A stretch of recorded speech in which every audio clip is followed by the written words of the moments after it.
Red Cross Society of Kenya succeeded in rescuing 4 people who were trapped in a septic underground drainage system at Makupa roundabout in Majengo Mvita sub-county. Addressing the press at the disaster site, Mombasa Governor Abdul Somad Sharif Nasir offered his condolence to the bereaved families, assured residents of quick recovery operations to be done within 24 hours. Miili ambayo kwamba tumeweza kuitoa jana yakiwa yako hai ni 4. Miili ambayo kwamba tayari yashatoka ni 2. Mwili ambao kwamba bado uko ndani ni 1. Lakini pia vile ni muhimu tuweze kuelezana kwa sababu wale wenye katika maeneo ya Majengo mpaka maeneo ya Ziwani, baada ya barabara kujengwa, ile drainage walioiweka hapa, drainage 4 zote kwa pamoja ambazo kwamba mapana yake ni milimita 900. Ikawa sasa inaingiana, wale waliojenga hii barabara walijenga milimita 600. Sasa 4 za milimita 900 kuingia kwa 600 na mivua yakiwa ni hivi, itakuwa haiwezekani kwa sababu itakuwa sasa unapeleka maji mingi kwa sehemu ambako kwamba tunda. The floods have affected 33 out of the 47 counties in the country, with the coastal, northern and central regions of Kenya being the most affected. More than 17,600 acres of land have been destroyed, with 13,400 livestock death reported. Sisi sasa hatuna mbuzi, hatuna nini, kila kitu yetu imebebwa na maji, makuku nini, sisi sasa tuko maskini kabisa. Hata sasa hivi nye tuko hapa, hata ile mbuzi moja ile ulitoa kwa maji hata hatujui maliko. Sisi kabisa ni waathirika ambaye tunaenda tu, Mungu ndiye anajua mambo yetu. John Matava, Lookuptv. Matava John. President William RUTO has called on all Kenyans to exercise more practice or patience as things continue to fall in place. Now, speaking at a church service in Roysambu constituency, RUTO expressed confidence on his leadership, saying that the only difference between Kenya and the first world countries is the policies and decision-making process. RUTO also congratulated his efforts in reducing the cost of maize flour, attributing it is due to the heavy downpour that is currently being witnessed in the country. The personality of His Excellency the President might not change, but our attitude and our outlook will definitely change. Kenyans will be needed to be more patient and wait for the Kenya Kwanza leadership results. These are among the statements that dominated the air during our church service at Priesthood Fellowship Church in Roysambu constituency from leaders who had accompanied President William RUTO. Na haya maneno mengine yote nataka kuhakikishia Wakenya tuwe na subra na mambo yatakuwa sawa sawa, si ndio? Kwa hivyo tuweze kushirikiana, tuweze kuwa patient, and I believe that we have the best president, we have the best leader in this country who will take Kenya forward. Bearing the same ideology, when President RUTO stood up to address the congregation, he explained that the only way Kenya can reduce her cost of living is through increased production rate, saying that the heavy rains being experienced came in handy since unga price has started going down. Niliona wengine wanasema ati waziri amesema unga itapungua next month. Unga itapungua next month. Namna gani? Na unga tayari ndio hii. Same time last year, wakati kama huu mwaka uliopita, unga ilikuwa shilingi 230. Leo ukienda kwa soko utakuta 135. Imepungua haijapungua? RUTO continued to praise the Kenya Kwanza form of leadership, claiming that the government's efforts to curb rampant unemployment among youths is taking shape under the new affordable housing project, which has seen 120,000 young people being employed so far. As they anticipate to create 300,000 job opportunities immediately, the projects will be launched officially in the country. Mpango yetu ni kufikisha watu kati ya 1,300 ama 1,400 wanaofanya kazi once we roll out our program in full. Kwa sababu hawa vijana tusipowapangia vile watapata kazi, watasumbuka, wataingia kwa madawa, wataingia kwa ulevi, wataingia kwa uhalifu, na sio makosa yao, ni kwa sababu wamekosa vile ya kutumia wakati wao na nguvu walio nayo na masomo walio nayo. The president, however, added that the only difference that defines first world countries and third world countries, it's their decision making. Tumekuwa tukijisumbua na kujiuliza maswali makubwa kama Wakenya. Mbona sisi tulianza na watu wa Malaysia? Mbona sisi tulianza na watu wa Singapore? Mbona sisi tulianza na watu wa Korea walikuwa kama sisi? Lakini wao sasa wako first world. Sisi bado tuko nyuma. Tofauti ya wao na sisi ni maamuzi ya uongozi. Additionally, RUTO was saddened towards the poor learning conditions in Nairobi County, saying it's a shame, this being the country's capital city. Tumeweka shilingi bilioni 1 ya Nairobi County kujenga mashule ya watoto wetu hapa Nairobi County. Nataka wale watoto wote wanaishi especially in the informal settlements, hao wabunge, na nitashirikiana na wao kuhakikisha ya kwamba we build an additional 3,500 classrooms in Nairobi so that all our children have an opportunity to go to school. Ruga Ival, Lookuptv. Moving on, the National Dialogue Committee that led to more than 42 sanctions after the bicameral House approved 90 days to be continued and recognized. The negotiations came to an end yesterday. Now, the leader of the majority in Parliament, Kimani Ichung'wah, represented the Kenya Kwanza Alliance, while Wiper leader Kalonzo Musyoka represented the Azimio coalition. Now, yesterday, which was the 25th of November, which was on Saturday, the committee members officially unveiled the report awaiting to present it before the two national leaders and now after before the houses to discuss the next course of action. Stanley Lugaria gives us an in-depth report of the bipartisan talks.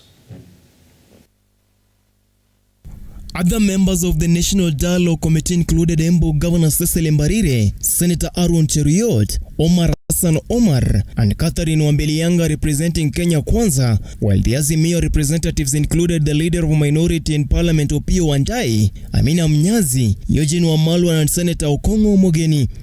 Both parties are appointing technical teams. The Kenya Kwanza side represented involving lawyer Dr. Muthomi Thionkolu, Dr. Linda Mosomba, Dr. Duncan Ojwang and Nick Biketi, and the Azimio side including Jeremiah Kioni, Professor Adam Solo, Abubakar Zain Abubakar and Lynn Goge.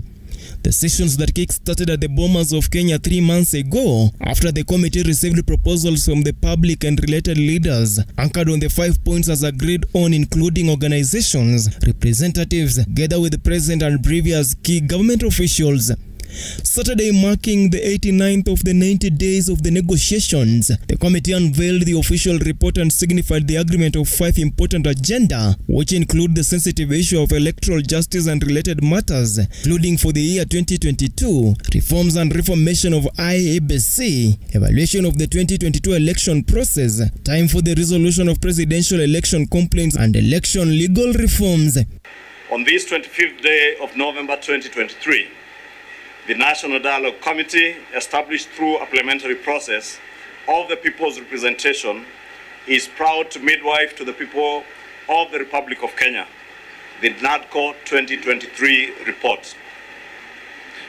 We are indeed proud to unveil the National Dialogue Committee's report, which has been electronically submitted to the principals representing both the Kenya Kwanza and Azimio la Umoja leadership. It is our firm belief that the report has addressed the issues that form the basis of the talks, and the recommendations therein will progressively heal our wounds. In the second issue, which is the cost of living, the committee recommended government institutions to reduce their travel budgets by 50%, calling on the parliament to amend the constitution to provide an equal allocation to county governments not less than 20%. Will be available to the country on the areas of agreement and the areas of disagreement, as we have highlighted briefly. And so this is important, I think. On the third agenda, NADCO has agreed for the approval of the 3 main financial allocations in the Constitution, the NGCDF, NGAF and the Senate, and then financial allocations for ward representatives. shall amend the Constitution to provide for the equitable share to the county governments not to be less than 20% of all revenue collected by the national government from the current 15%. The committee further settled on the establishment of 2 state offices. NADCO has faulted stubborn politicians and warned them against not remaining loyal to their respective political parties, while demanding the establishment of an independent authority to control political parties. 4. Establishment and entrenchment of state offices. NADCO further recommends the establishment of the office of the Prime Minister to be nominated and, upon approval by the National Assembly, appointed by the President, responsible for the registration of political parties and their office holders and the management of political parties' funds, a role currently vested in the office of the Registrar of Political Parties. What awaits now is the committee to forward the report to the 2 national leaders, President William RUTO and Raila Odinga, before presenting it to the bicameral houses for the next course of action. There is a divergent opinion on a few issues that have been referred to the leadership of the 2 coalitions for further consideration. Stanley Lugaria, Lookuptv. Let's move on then. President William Ruto has given the green light to the recently unveiled National Dialogue Committee report, saying the recommendations are okay and will be implemented. This comes as different leaders air their dissatisfaction with the report. Eugene Wamalwa voicing his dissent over the committee's report, insisting that the alleged omission of crucial cost of living makes the report not settle well with him. Let's take a look. President William Ruto now says he has embraced recommendations from the National Dialogue Committee report. Addressing congregants at the Priesthood Fellowship in Kahawa West, Nairobi, the president advocated for not just a 30% but a 50% reduction in government spending, urging leaders to live within their means for Kenya's progress. I want to congratulate all the teams that were involved in the dialogue process. They have come up with recommendations. I have seen the recommendations. They are in good stead.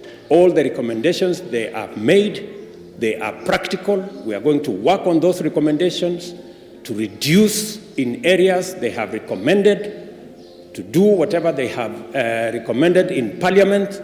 Those that belong to the executive, I will make sure that we execute without any delay. Members of Parliament allied to President Ruto have rubbished some of the National Dialogue Committee proposals in the report. Speaking in different occasions, the members, led by Kiharu Member of Parliament Ndindi Nyoro, said the proposals will subject the constitution to a referendum that will affect the economy of the country. Ati hii kiti ama ile, I believe it is the wrong timing to discuss about those things. Secondly, I believe it is the wrong timing to put Kenyans into a contest. Kwa sababu nimesoma katika hiyo report, most of the things for them to be actualized will need a referendum. Kenyans cannot afford another time of contest. Kenyans can only afford time to work because our economy needs work. Ama nyinyi watu wa Embu mnasemaje? Mnataka referendum? Mnataka prime minister? So mimi nauliza kwa heshima, vile walisema beleni wale watu wa opposition. Other legislators allied to the ruling coalition are calling on the head of state to leave the National Dialogue team report to members of Parliament so that they can scrutinize and discuss the proposals. Hiyo report nimeisoma, inaongea maneno ya elections, inaongea maneno ya cohesion, inaongea maneno kidogo sana ya cost of living. Lakini kuna kitu moja mimi nataka kuomba, especially wakati sisi tuko hapa kama vijana.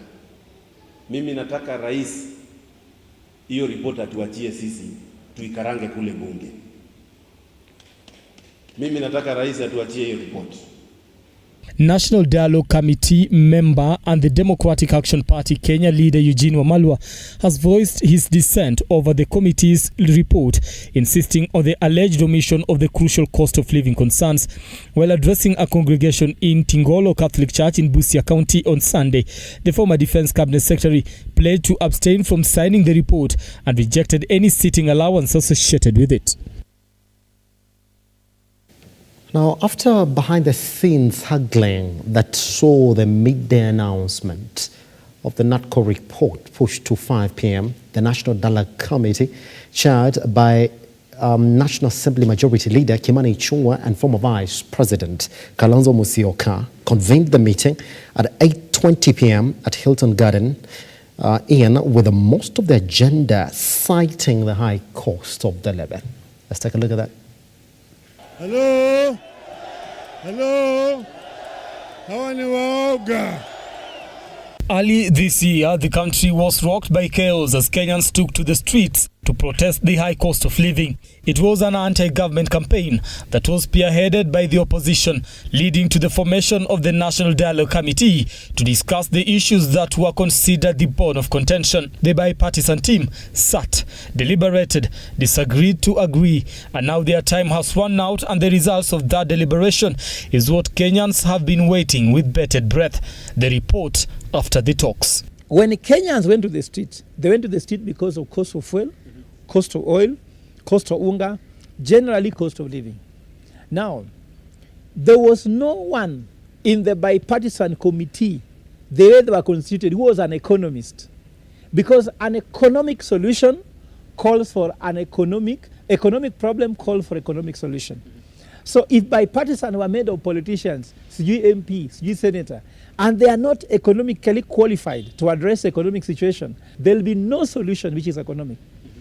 What is happening in Bomas was a political process. It was not an economic process. The cost of living debate became the last subject of deliberation. Fred Ogola argues that it might have been for show. Yes, because remember that when Raila Odinga met with William RUTO in Mombasa, mandamanos have never taken place. Raila's interests and RUTO were discussed that time. And Gachagua said it. Mambo yaliisha, Mombasa, I'm not the one speaking. This is the deputy president who told you that I am the deputy president of the Republic of Kenya. Expect nothing out of Mandamano, the amount out of Bomas. So it's not my words. The things ended there. These ones were just a way to manage Kenyans, cool tempers, and then just Kenyans will see unga where it is, oil will be where it is. In any case, it's getting worse. High taxation has been a subject of debate, making life unbearable. The FKE released a report that 70,000 Kenyans have already lost their jobs. FKE released the results by saying there's investor flights leaving the country, isn't it? Job losses are taking place, isn't it? With all these taxes and the rest, cost of living is going up. Wage bill is having a strain. Cost of creating new jobs are taking place. Youths are extremely unemployed, yet they're cheating you. Because the Finance Act has been passed, isn't it? Finance Act cannot be withdrawn now. And the Finance Act has been passed by who? The same government. Who is sitting in Bomas to discuss about cost of living? Only a fool can wait for anything to happen in this government. What next for Kenyans? Kenya should reject this report because I can say one thing is that it has not solved why we went to Bomas. Because if it has not solved it, why should we accept it? 5 points issues that were political in nature made it to the table for deliberations, with most, if not all, being debated on their constitutionality. I would see a lot of illegalities in the report. One, the leader of opposition is illegal in the constitution because the leader of opposition is Opiyo Wandayi, leader of minority. He should offer that position at the moment, isn't it? And if they want to change the structure of government, you can only do that by going to the referendum. So they cannot propose something because the constitution protects the structure of government, isn't it? Musalia Mudavadi's position is equivalent to the DP's position. I told you, look at the JD. And we are in court challenging it. So what we said that is very clear is that the only way to change the structure of the executive, because you said Musalia Mudavadi is a prefect of the cabinet secretary, isn't it? The structure of government says that the ministers report directly to the president, not even the deputy president. So you create a prefect in charge of ministries, you are destroying the structure of government. Okay. A nation that came to a standstill because of anti-government protests, and one whose citizens are hanging by a thread as they struggle with the high cost of living. Their fate now hangs in the 10-member team report. Brian Amuai, Lookuptv, Nairobi. A particular story by Amuai Brian leads us into our first break right here on the Morning Drift. Once we come back, I'll be introducing the panel that is going to join us shortly in the studio. I can already see Mr. Mungai Eric sitting in the studio. There's a good time because there are a lot of issues that we're going to look at this morning. Top of that, and now this is now the split that has been occasioned by the just released NATCO report. The president is saying everything that has been spoken about is in good faith, and he's going to make sure that it's implemented in its entirety once that report lands on his desk. But within the Azimio coalition, there are those who are saying, well, this report essentially doesn't go well with the faith of those discussions, and therefore they are rubbishing it.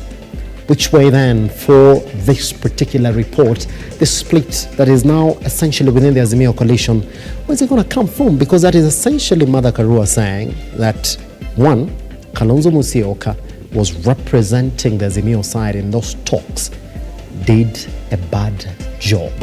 Online at Lookuptv, across all your social media platforms, the hashtag is the Morning Drift. Once we come back, we table those conversations.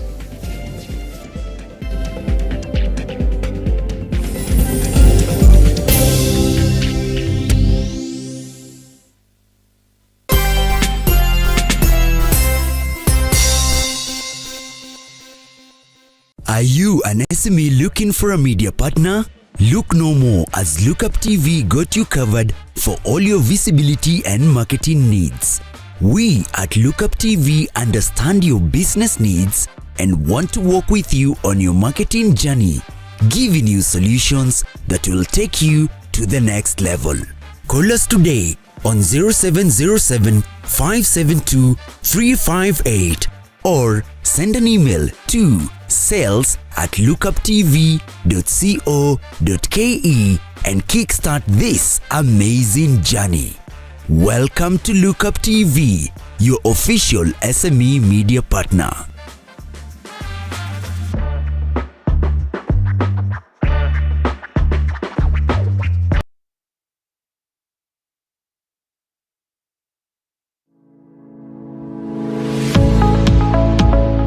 Welcome to Zahara Gardens, located in the serene Rosegate Nashu area of Dagoretti Motarakwa Road at Shell Lusingeti. Zahara Gardens is a haven of tranquility, margin affordability and wholesome family living. What's more, it is conveniently located just 300 meters off the proposed Rosegate Nashu Suswa Link Road, currently being tarmacked. You simply cannot afford to miss this deal of a lifetime.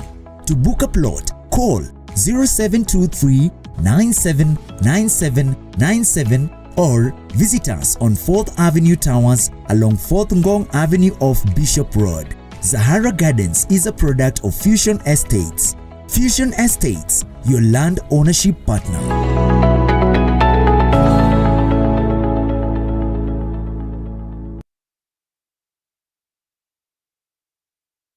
Kiangazi imedhiri katika area hii ya Laikipia. Mara mingi sana katika Laikipia kuna wafugaji na kuna wakulima. Hakuna yule ambaye amesaidika, hata wakulima pia hawajasaidika na wafugaji pia hawajasaidika.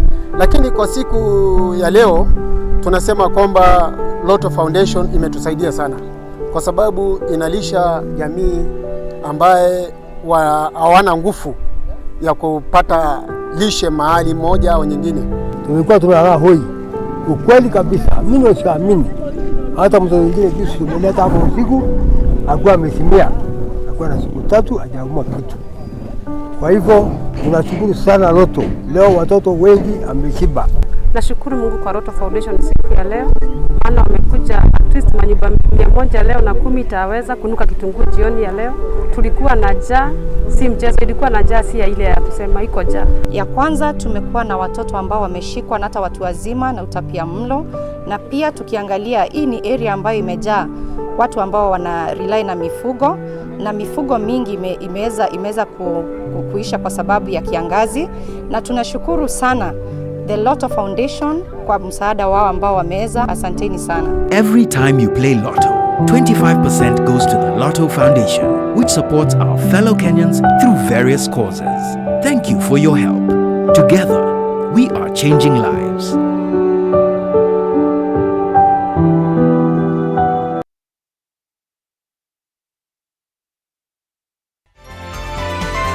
Infinity Industrial Park is one of the largest private industrial parks located along Eastern Bypass, Nairobi, which provides modern infrastructure for smooth operations for industries and business enterprises. Infinity Industrial Park offers world-class amenities and facilities with wide roads, a police station, a power substation, fire station, public transport stage, hospital, and shopping mall. In addition, Infinity Industrial Park also offers CCTV cameras, 24-hour private armed security patrol, sewer, water, fiber optic cable, and 3-phase power connection, added to public utility, canteen, and dining areas. Sail on the golden opportunity to invest in Infinity Industrial Park fully serviced warehouses at a special price of 3,569 Kenyan shillings per square foot. For more inquiries, visit our website infinityindustrialpark.com.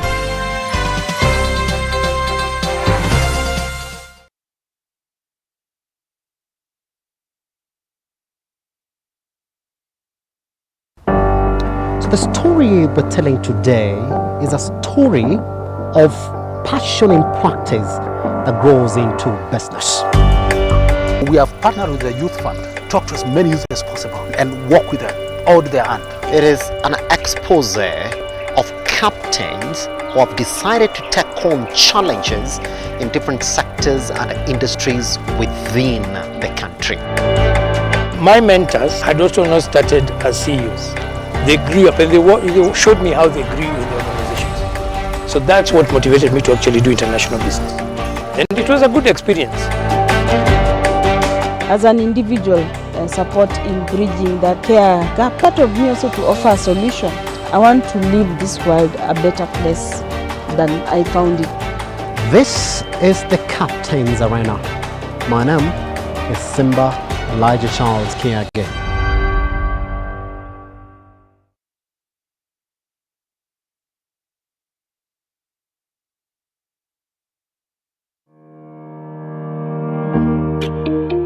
Hi, and welcome to Tujenge Home.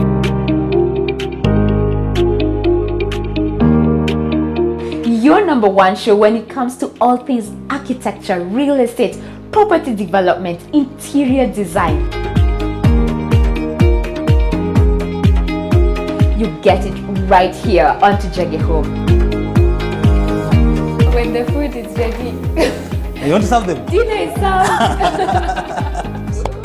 Yeah. Let's go. Let's go.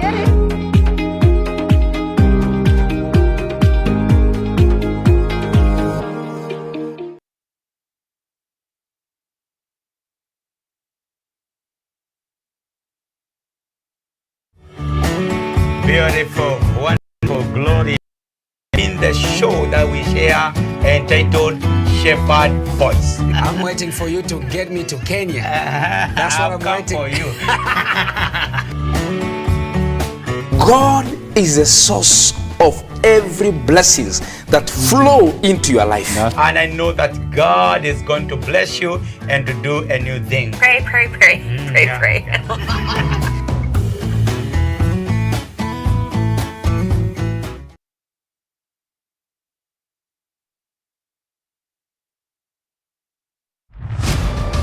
As the night falls, we come to life to bring you a comprehensive broadcast from the numerous events happening across our 47 counties. When it breaks, it matters, and each story is important. If it's Thursday, join me, Nancy Lima, and my able panelists as we break down the law jargons and analyze the Constitution in a way only you can understand. The news cycle never stops, neither does time. We cover each and every sector and present to you factual and accurate occurrences. This is where facts win the day. Join me, Nancy Lima, Ian Keitani, Tuesday, every Wednesday, Thursday, as from 9 p.m. on The Insight, only on Lookuptv.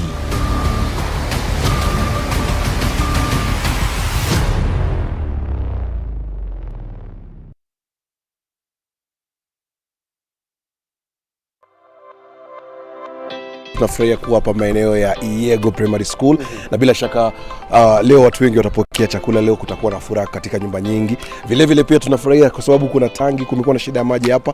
Kutakuwa na kidogo tutakuwa tumetatua. Kama kawaida yote ni kwa hisani ya Tatua Tatu. Tunashukuru sana Tatua Tatu. I am proud to be associated with Tatua Tatu. Nafurahia sana na tuendelee hivyo hivyo na Mungu atazidi kutuinua.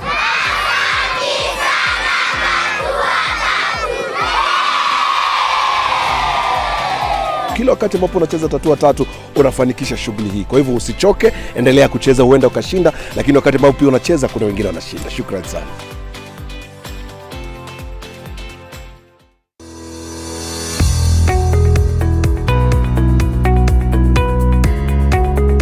Are you looking for an office space? 4th Avenue Towers is a professionally designed 25-story executive office that is conveniently located at the heart of the Medical and Legal Services Square within community area. The office is easily accessible from both Valley Road and Ngong Road. Professionals and business people now have the opportunity to own a premium piece of office space, the optimum choice for the modern professional. Key utilities include 24-hour security with CCTV surveillance, high-speed internet access, ample and secure parking, high-speed elevators, power backup generator, open rooftop and a restaurant. 4th Avenue, an amazing product of Fusion Capital. Fusion Capital, rooted in the African growth story.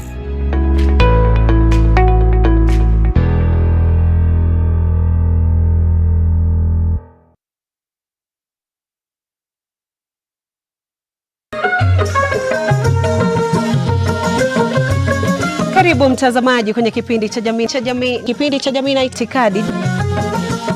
Kaini kitako tuna mengi. Mapenzi yanapoanza watu huitana bebi na majina mengine matamu, lakini baadaye penzi linapogeuka na kuwa shubiri, mtu anafikia kwenda kumtafuta mke mwingine. Itakuwaje? Yule wa kwake nyumbani labda hajamridhisha. Ni sawa ama vipi Malkia? Dadangu, wanaume ni kama maembe. Huyu ni mwanamume atakuja abadiliki. Mwanaume mwenye wanawake wengi hata katika uchumba, kwenye ndoa ataendelea. Mtu na tabia yake hawachi. Ile umbo la kike likishaanza, kila kitu kishaanza kuwa mahali pake. Ningependa kukuona. Sijaenda mahali ambapo mimi nilisikia mtu ati huyu alikuwa shujaa, alikufa katika mstari wa mbele wa ndoa. Sijawahi sikia mimi.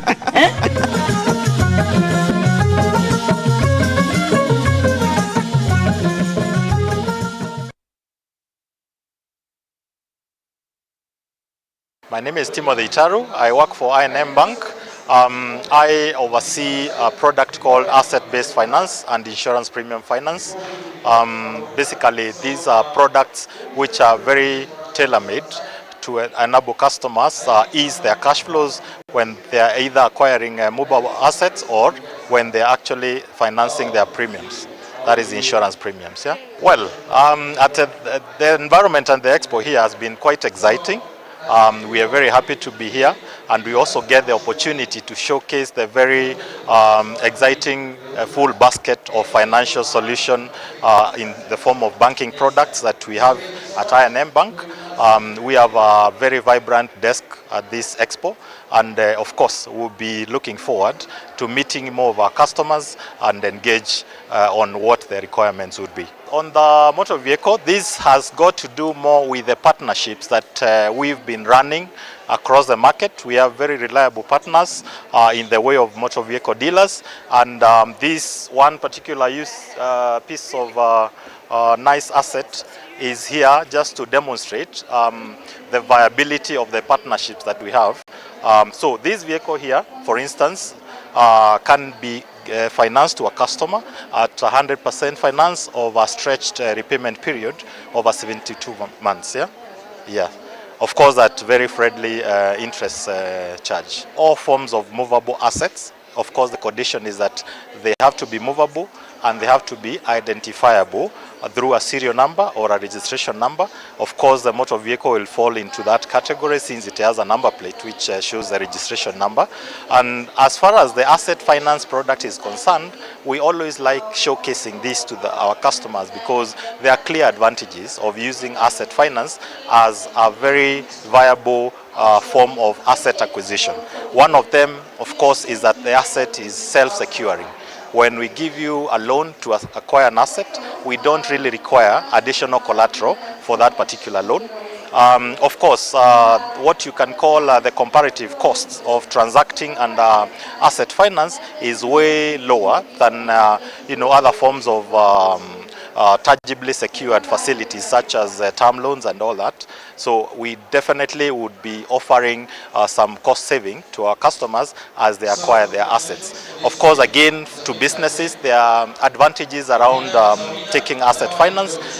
There's something called capital allowances and of course taxable, tax deductible expenses for businesses. So in this case, if for instance you have assets that are acquired within a business, you are allowed to claim what we call capital allowances against your taxable income.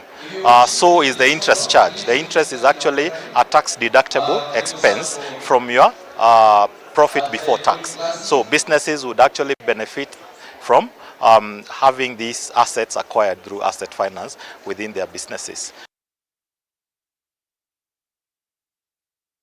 Are you an SME looking for a media partner? Look no more, as Lookuptv got you covered for all your visibility and marketing needs. We at Lookuptv understand your business needs and want to work with you on your marketing journey, giving you solutions that will take you to the next level. Call us today on 0707 572 358 or send an email to sales@lookuptv.co.ke and kickstart this amazing journey. Welcome to Lookuptv, your official SME media partner.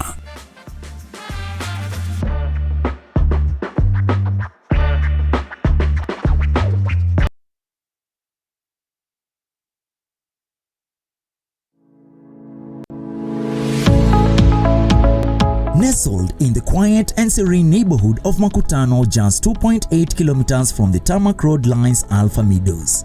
This is a controlled gated community where you can build your city, home, or purchase for investment purposes. If you are looking for a place to call home, full of peace and quiet with magnificent views, then Alpha Meadows is that place. To book a plot, call 0723 979797 or visit us on 4th Avenue Towers along 4th Ngong Avenue off Bishop Road. Alpha Meadows is a product of Fusion Estates. Fusion Estates, your land ownership partner.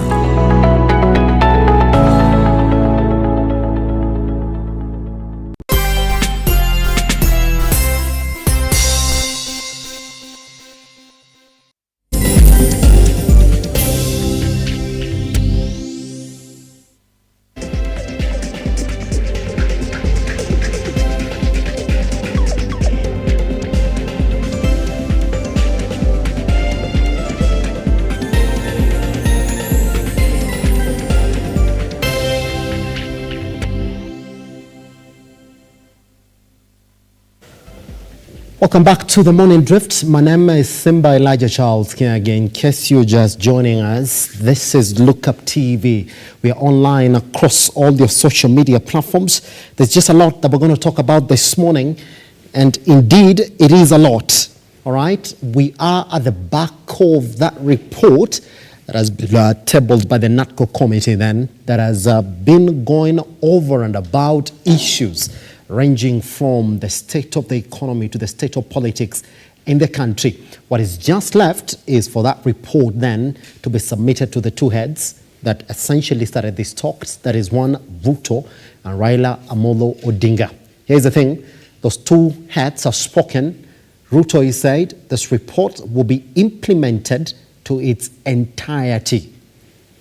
Raila Amolo Odinga is saying, well, I've received the report, not yet to read it. There's a lot that has been spoken by other leaders in the country about this report. For now, let's take a look at this particular story. Once we come back, then we'll be tabling that conversation this morning. Other members of the National Dialogue Committee included Embu Governor Cecil Mbarire, Senator Aaron Cheruiyot, Omar Hassan Omar, and Catherine Wambelianga representing Kenya Kwanza, while the Azimio representatives included the Leader of a Minority in Parliament Opiyo Wandayi, Amina Mnyazi, Eugene Wamalwa, and Senator Okongo Omogeni. Both parties are appointing technical teams. The Kenya Kwanza side represented involving lawyer Dr. Muthomi Thionkolu, Dr. Linda Mosomba, Dr. Duncan Ojwang and Nick Bikete, and the Azimio side including Jeremiah Kioni, Professor Adam Solo, Abubakar Zain Abubakar and Lynn Goge. The sessions that kick-started at the Bomas of Kenya 3 months ago after the committee received proposals from the public and related leaders anchored on the 5 points as agreed on, including organizations, representatives, together with the president and previous key government officials.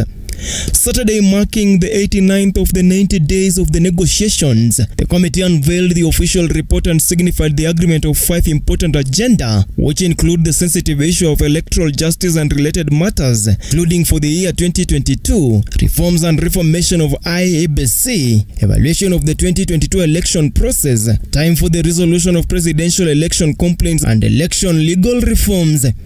On this 25th day of November 2023, the National Dialogue Committee, established through a parliamentary process of the people's representation, is proud to midwife to the people of the Republic of Kenya the NADCO 2023 report. We are indeed proud to unveil the National Dialogue Committee's report, which has been electronically submitted to the principals representing both the Kenya Kwanza and Azimio la Umoja leadership. It is our firm belief that the report has addressed the issues that form the basis of the talks, and the recommendations therein will progressively heal our wounds. In the second issue, which is the cost of living, the committee recommended government institutions to reduce their travel budgets by 50%, calling on the parliament to amend the constitution to provide an equal allocation to county governments not less than 20%. Will be available to the country on the areas of agreement and the areas of disagreement, as we have highlighted briefly. And so this is important, I think. On the third agenda, NADCO has agreed for the approval of the 3 main financial allocations in the Constitution, the NGCDF, NGAF and the Senate, and then financial allocations for ward representatives. Parliament shall amend the Constitution to provide for the equitable share to the county governments not to be less than 20% of all revenue collected by the national government from the current 15%. The committee further settled on the establishment of 2 state offices. NADCO has faulted stubborn politicians and warned them against not remaining loyal to their respective political parties, while demanding the establishment of an independent authority to control political parties. For establishment and entrenchment of state offices, NADCO further recommends the establishment of the office of the Prime Minister to be nominated and, upon approval by the National Assembly, appointed by the President, responsible for the registration of political parties and their office holders and the management of political parties' funds, a role currently vested in the office of the Registrar of Political Parties. What awaits now is the committee to forward the report to the 2 national leaders, President William RUTO and Raila Odinga, before presenting it to the bicameral houses for the next course of action.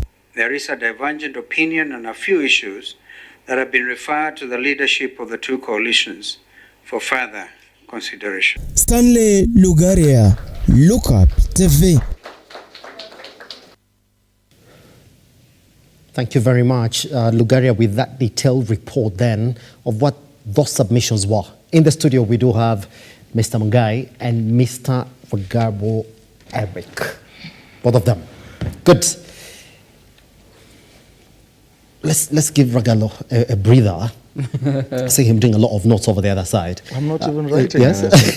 I'm just sad. I'm just very, very He's sad. coming up with another report.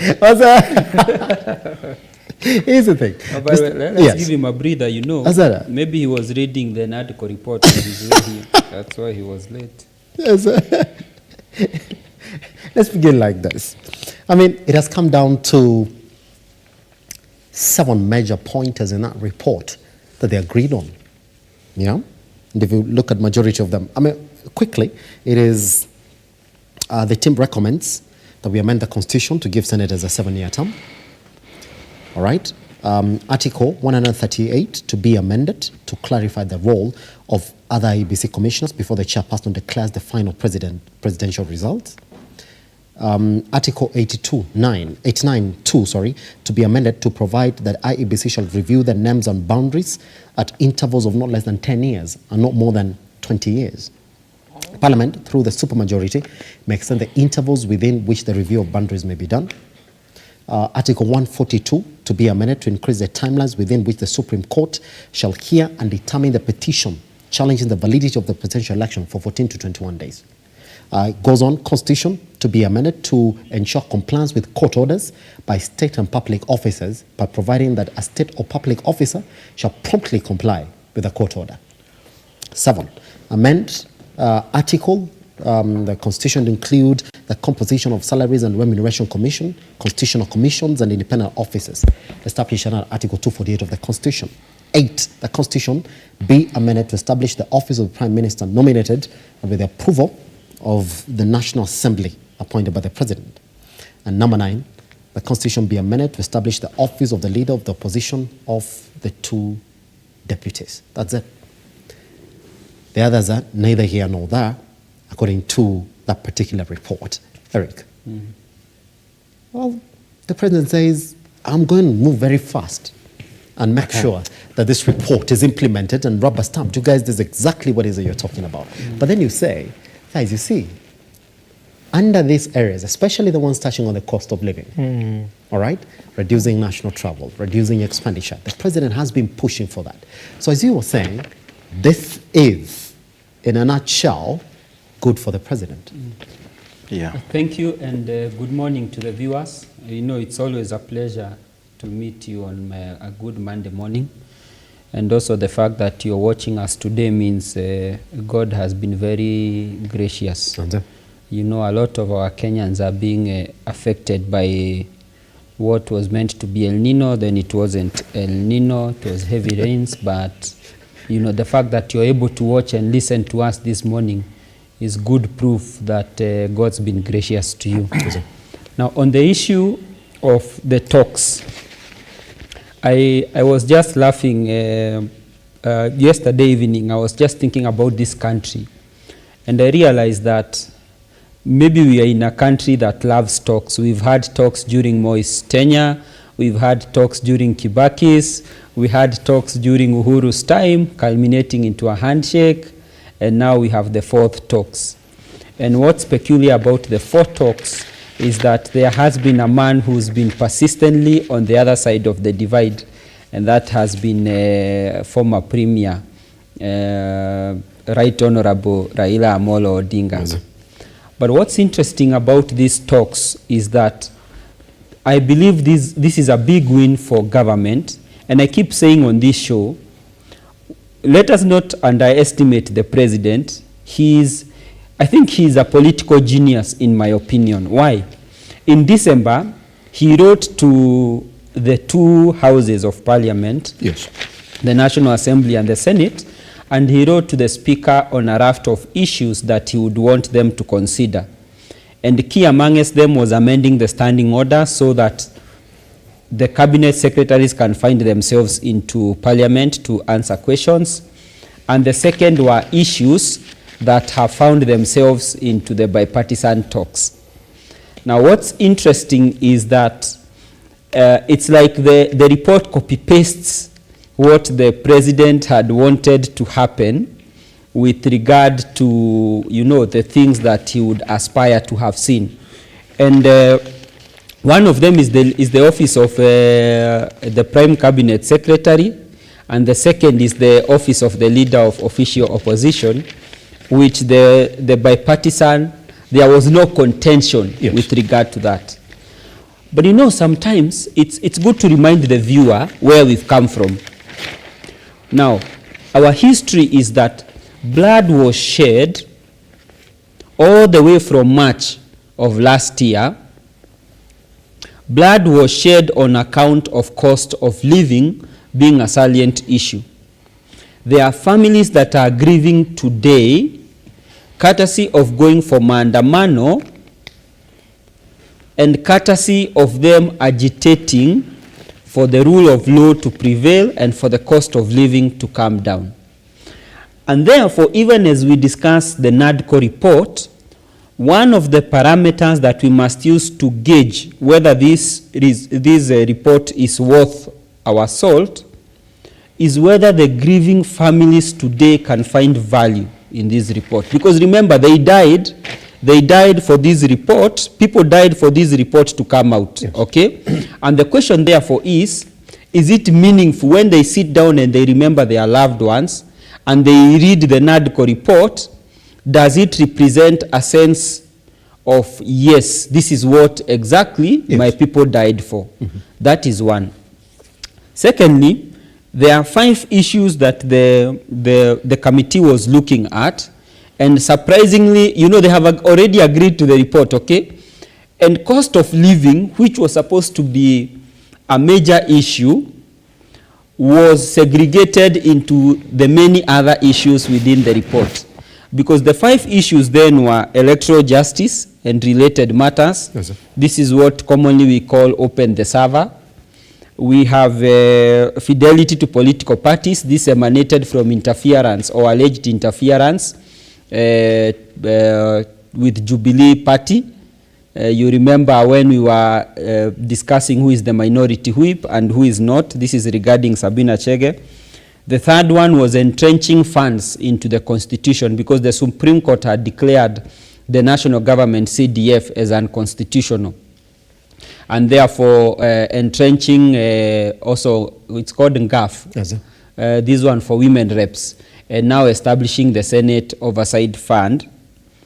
And the fourth one was establishment and entrenchment of state offices. This is the leader of official opposition and the office of the prime cabinet.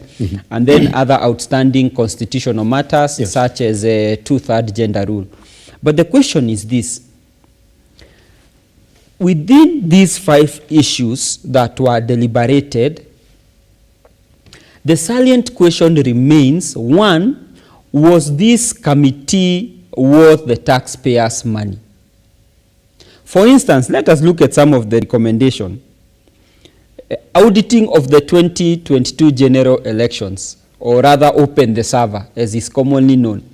Did it warrant the team to sit for more than 90 days to come and tell us open the server? I mean, it's ridiculous.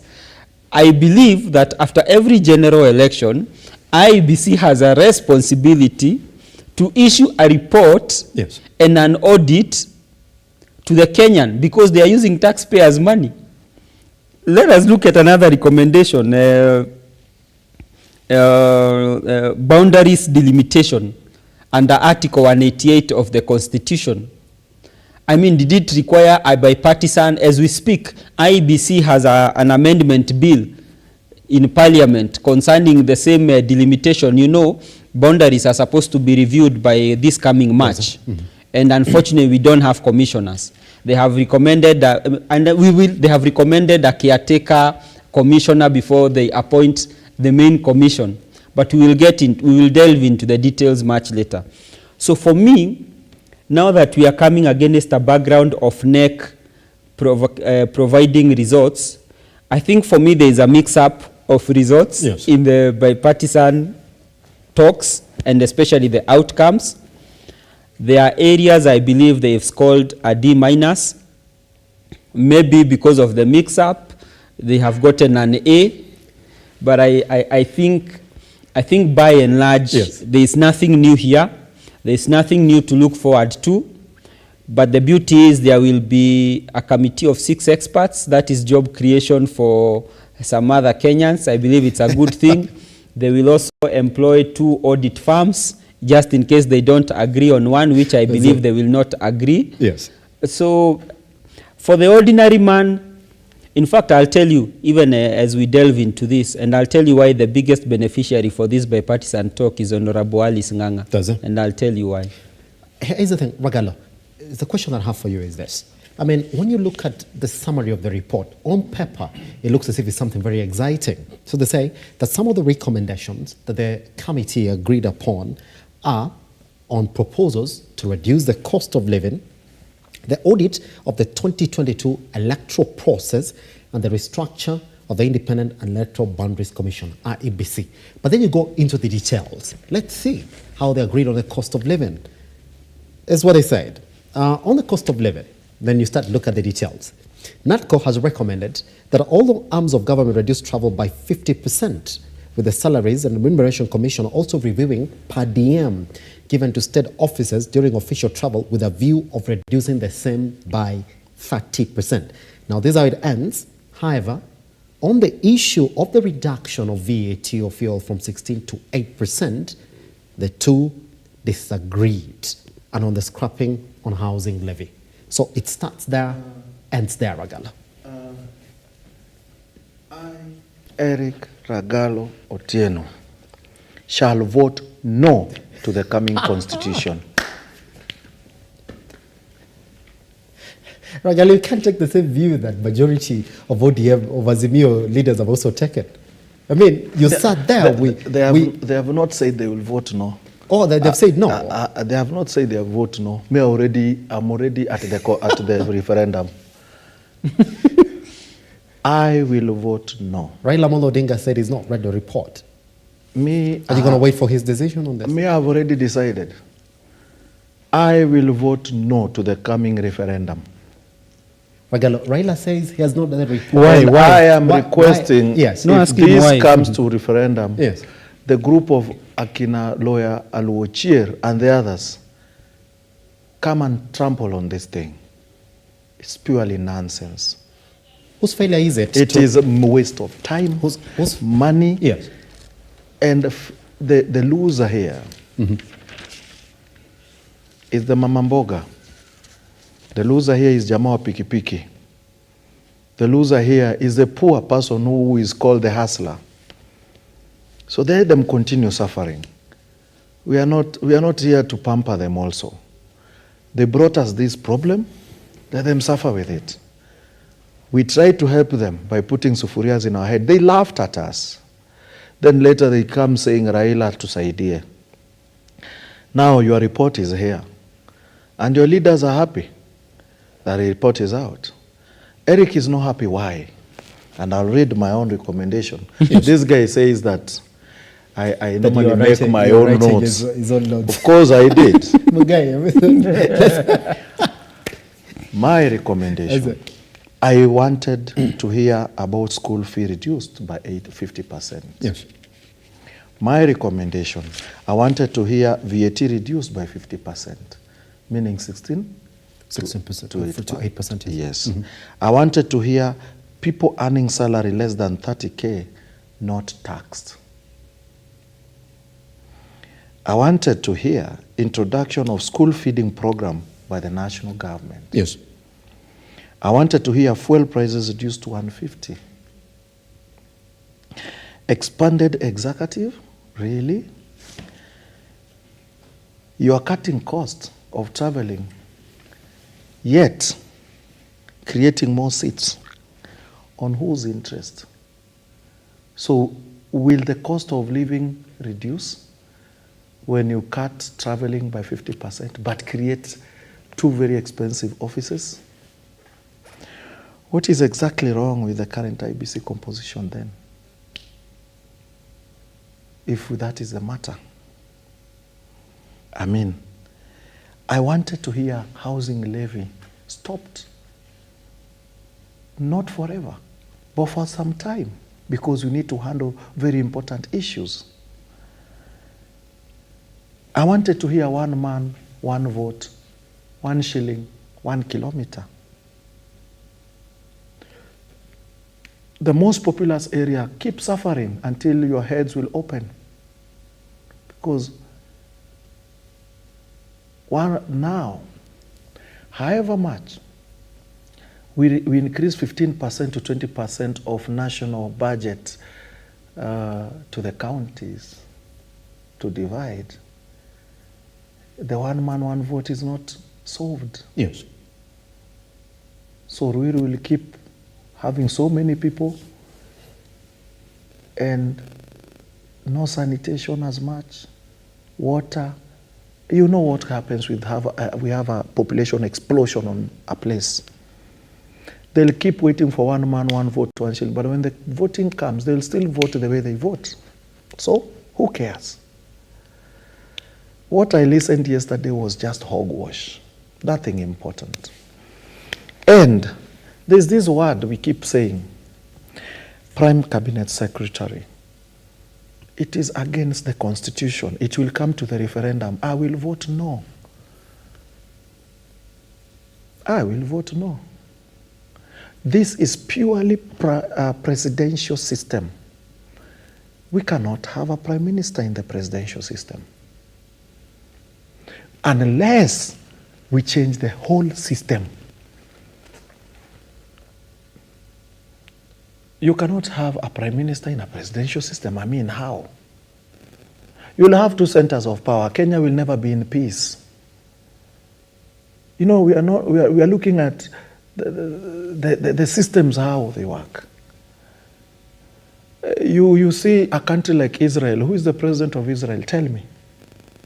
I may buy you coffee right now if you can tell me the president of Israel without Googling. Elijah, answer me. No, I won't know. You don't know. I'm sorry. Good. Bro, do you know who's the president of Israel? Who's the president of Israel? You mean the prime minister? President. No, I don't know. You know why? Mm-hmm. Because it's a presidential system. So if you come to the system where the prime minister is more powerful, then the president will never know. Yes. Who is the prime minister of Uganda? Is there a prime minister in Uganda? Why are you getting shocked? Check. Is it Uganda has a prime minister? Again. Here we go. I didn't know. Uganda has a prime minister? Who is the vice president of Uganda? Yeah. Because the president has the powers, you'll never know the vice president of Uganda. Yes. We need to be sober enough when handling things. Today, I'm very sad. Too many things have happened within the week that have made me even annoyed. Mm-hmm. First thing, our president talked very well in the international meeting. He gets a standing ovation.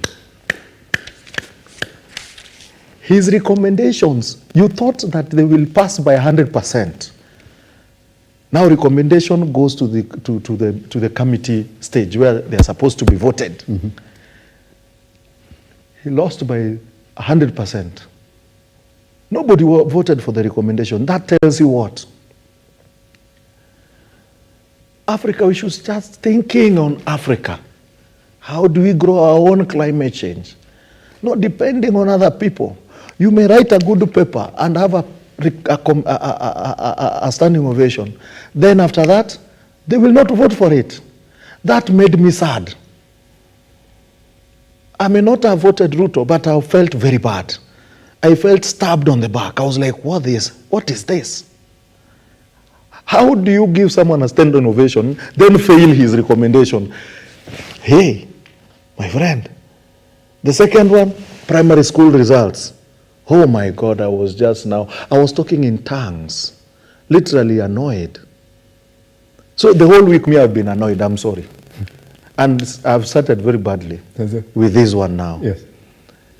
That other one was Ahulabalu. I even tried to do a calculation.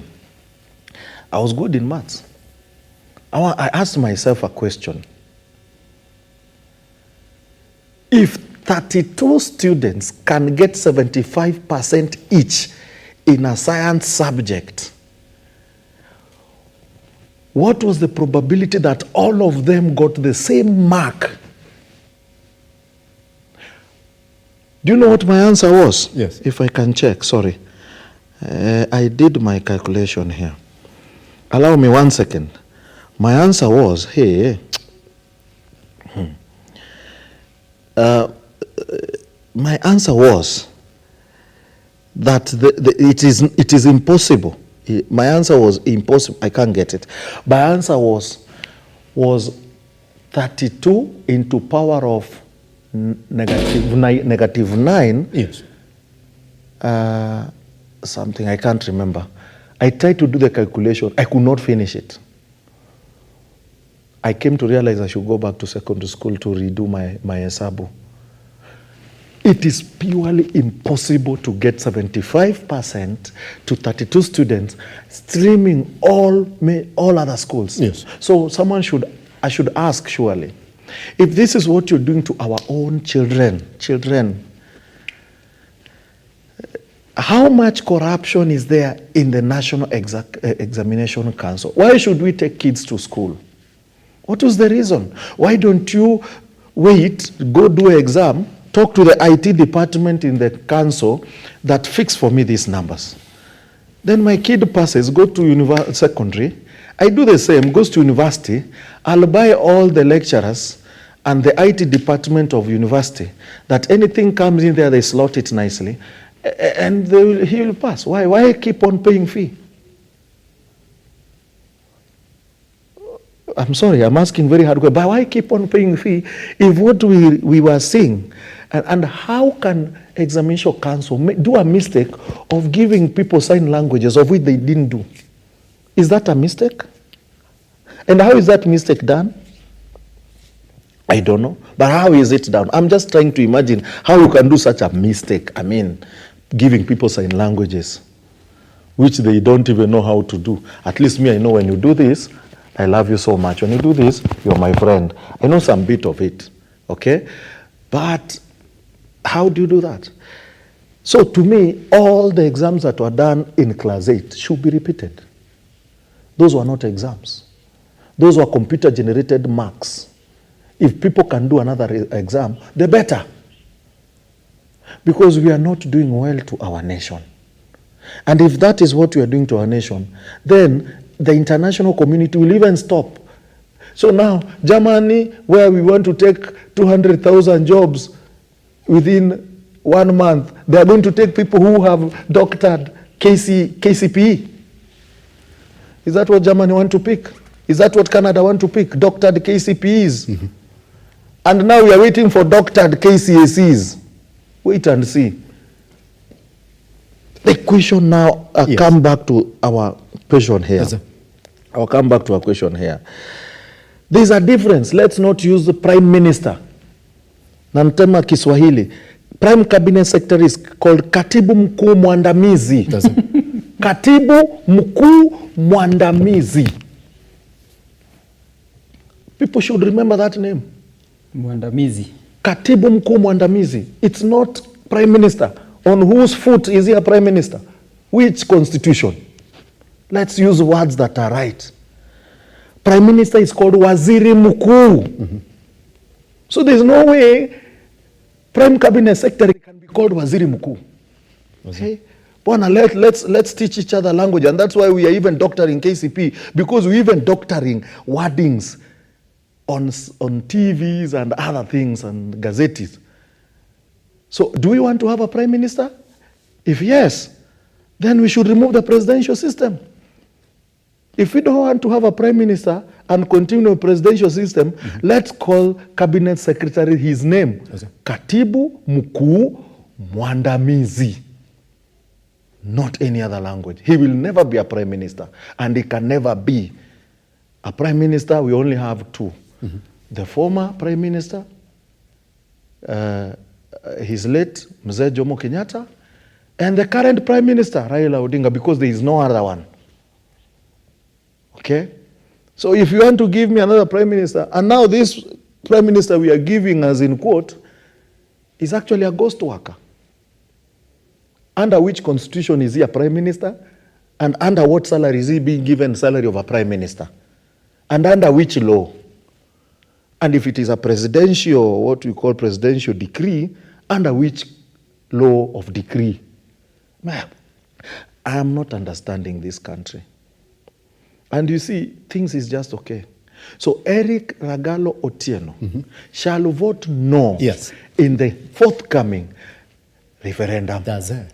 But now again, our last one, NGAF and CDF, you make them constitutional. But what development fund has to go through Bill of Parliament. What is a statute? A statute is actually a bill, is it? You have to form a bill to make a so the MCAs will be given money according to the whims of what the MPs will think. And you know what MPs will do? Very simple. My MCA want to be an MP. They will not pass this thing. MC hapate pesa ya kumvuruga. Huo nini mtego kwa MCAs? MCAs wake up. There is no money you're going to get. What development fund cannot go to Parliament? Parliament will not pass something. And all MCAs would want to. Most MCAs look forward to be MPs, and most MPs look forward to be governors or even vice president like Gachagua. Now the question is, how do I pass that Eric will get money? And Eric has always been talking, wanting my seat. Eric will not get that money. So this statute thing, ni kuenjoy. They would have said, World Development Fund, NGAF, na CDF, NGCDF, to be constitutionalized or to be put as a law. But not that ingine ipitie statute. Ipitie ma MPs na senators. Wapitishe. Pesa iende kwa MCA. Ndio MCA kuja amalize MP. MCA ku Eric uko na mtego. I like what Ragalo is saying, that he's going to vote no.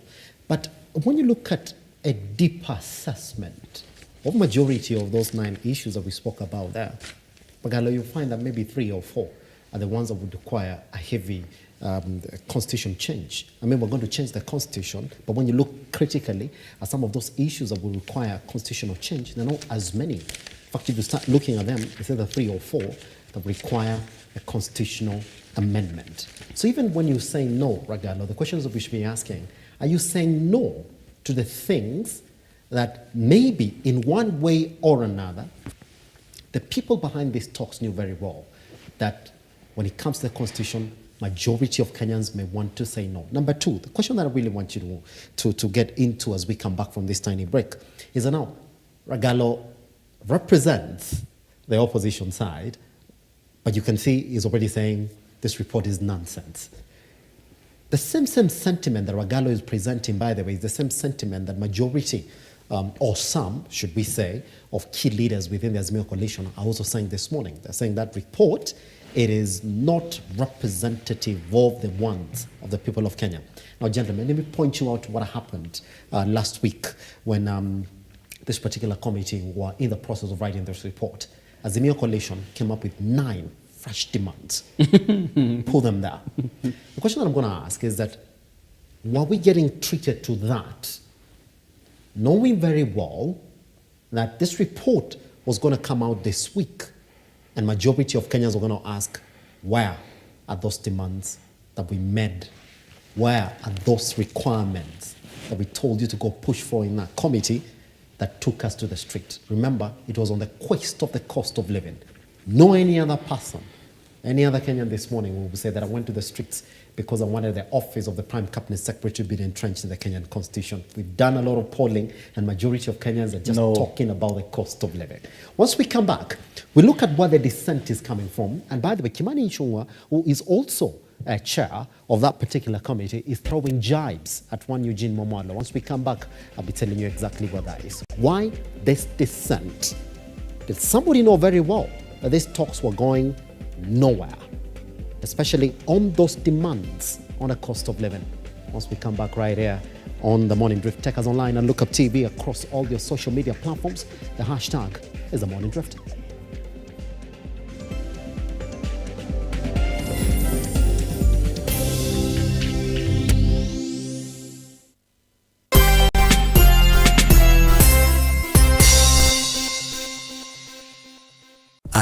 an SME looking for a media partner?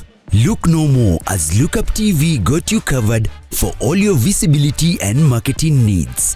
We at Lookuptv understand your business needs and want to work with you on your marketing journey, giving you solutions that will take you to the next level. Call us today on 0707 572 358 or send an email to sales@lookuptv.co.ke and kickstart this amazing journey. Welcome to Lookuptv, your official SME media partner.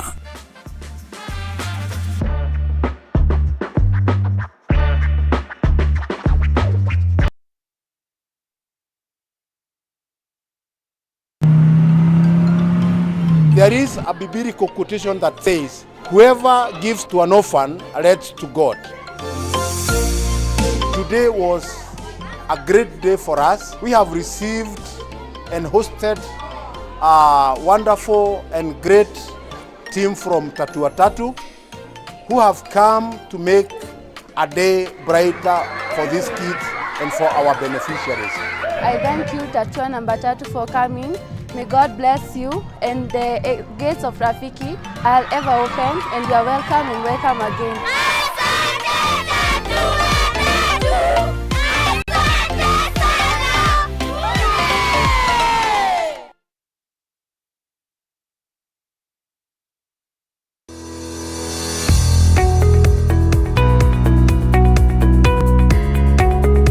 Are you looking for an office space? 4th Avenue Towers is a professionally designed 25-story executive office that is conveniently located at the heart of the Medical and Legal Services Square within community area.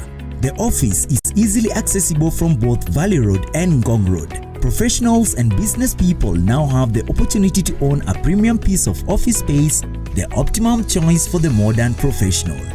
Key utilities include 24-hour security with CCTV surveillance, high-speed internet access, ample and secure parking, high-speed elevators, power backup generator, open rooftop, and a restaurant. 4th Avenue, an amazing product of Fusion Capital. Fusion Capital, rooted in the African growth story.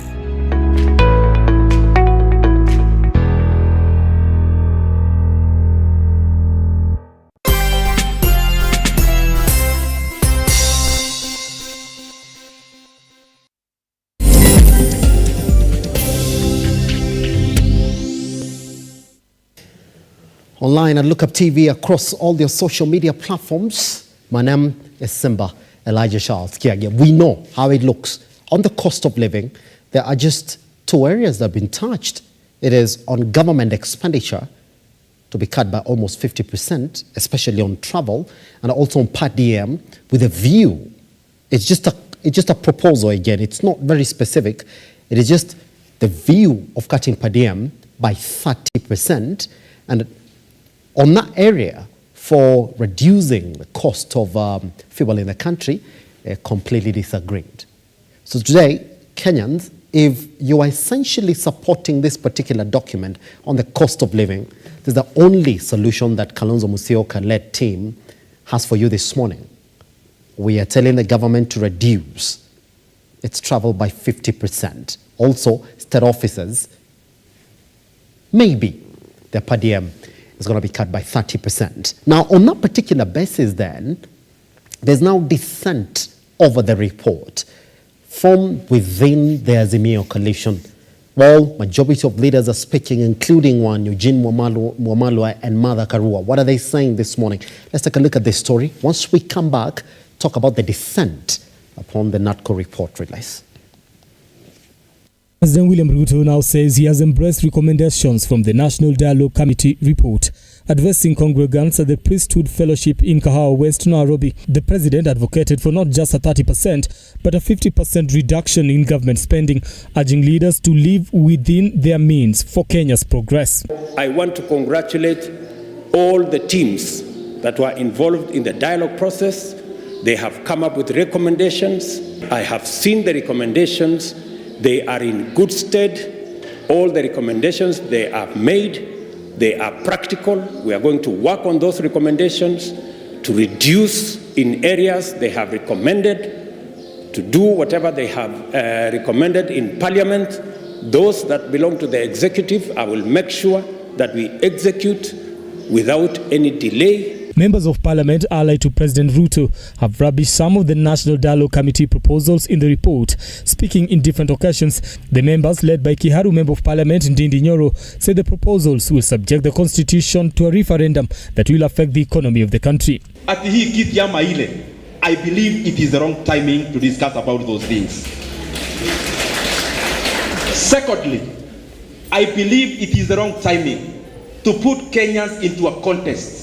Kwa sababu nimesoma katika hiyo report, most of the things for them to be actualized will need a referendum. Kenyans cannot afford another time of contest. Kenyans can only afford time to work because our economy needs work. Ama nyinyi watu wa hapa mnasemaje? Mnataka referendum? Mnataka prime minister? So mimi nauliza kwa heshima, bila walisema beleni wale watu wa opposition. Other legislators allied to the ruling coalition are calling on the head of state to leave the National Dialogue team report to members of Parliament so that they can scrutinize and discuss the proposals. Hiyo report nimeisoma, inaongea maneno ya elections, inaongea maneno ya cohesion, inaongea maneno kidogo sana ya cost of living. Lakini kuna kitu moja mimi nataka kuomba, especially wakati sisi tuko hapa kama vijana. Mimi nataka rais hiyo report atuachie sisi tuikarange kule bunge. Mimi nataka rais atuachie hiyo report. National Dialogue Committee member and the Democratic Action Party Kenya leader Eugene Wamalwa has voiced his dissent over the committee's report, insisting on the alleged omission of the crucial cost of living concerns.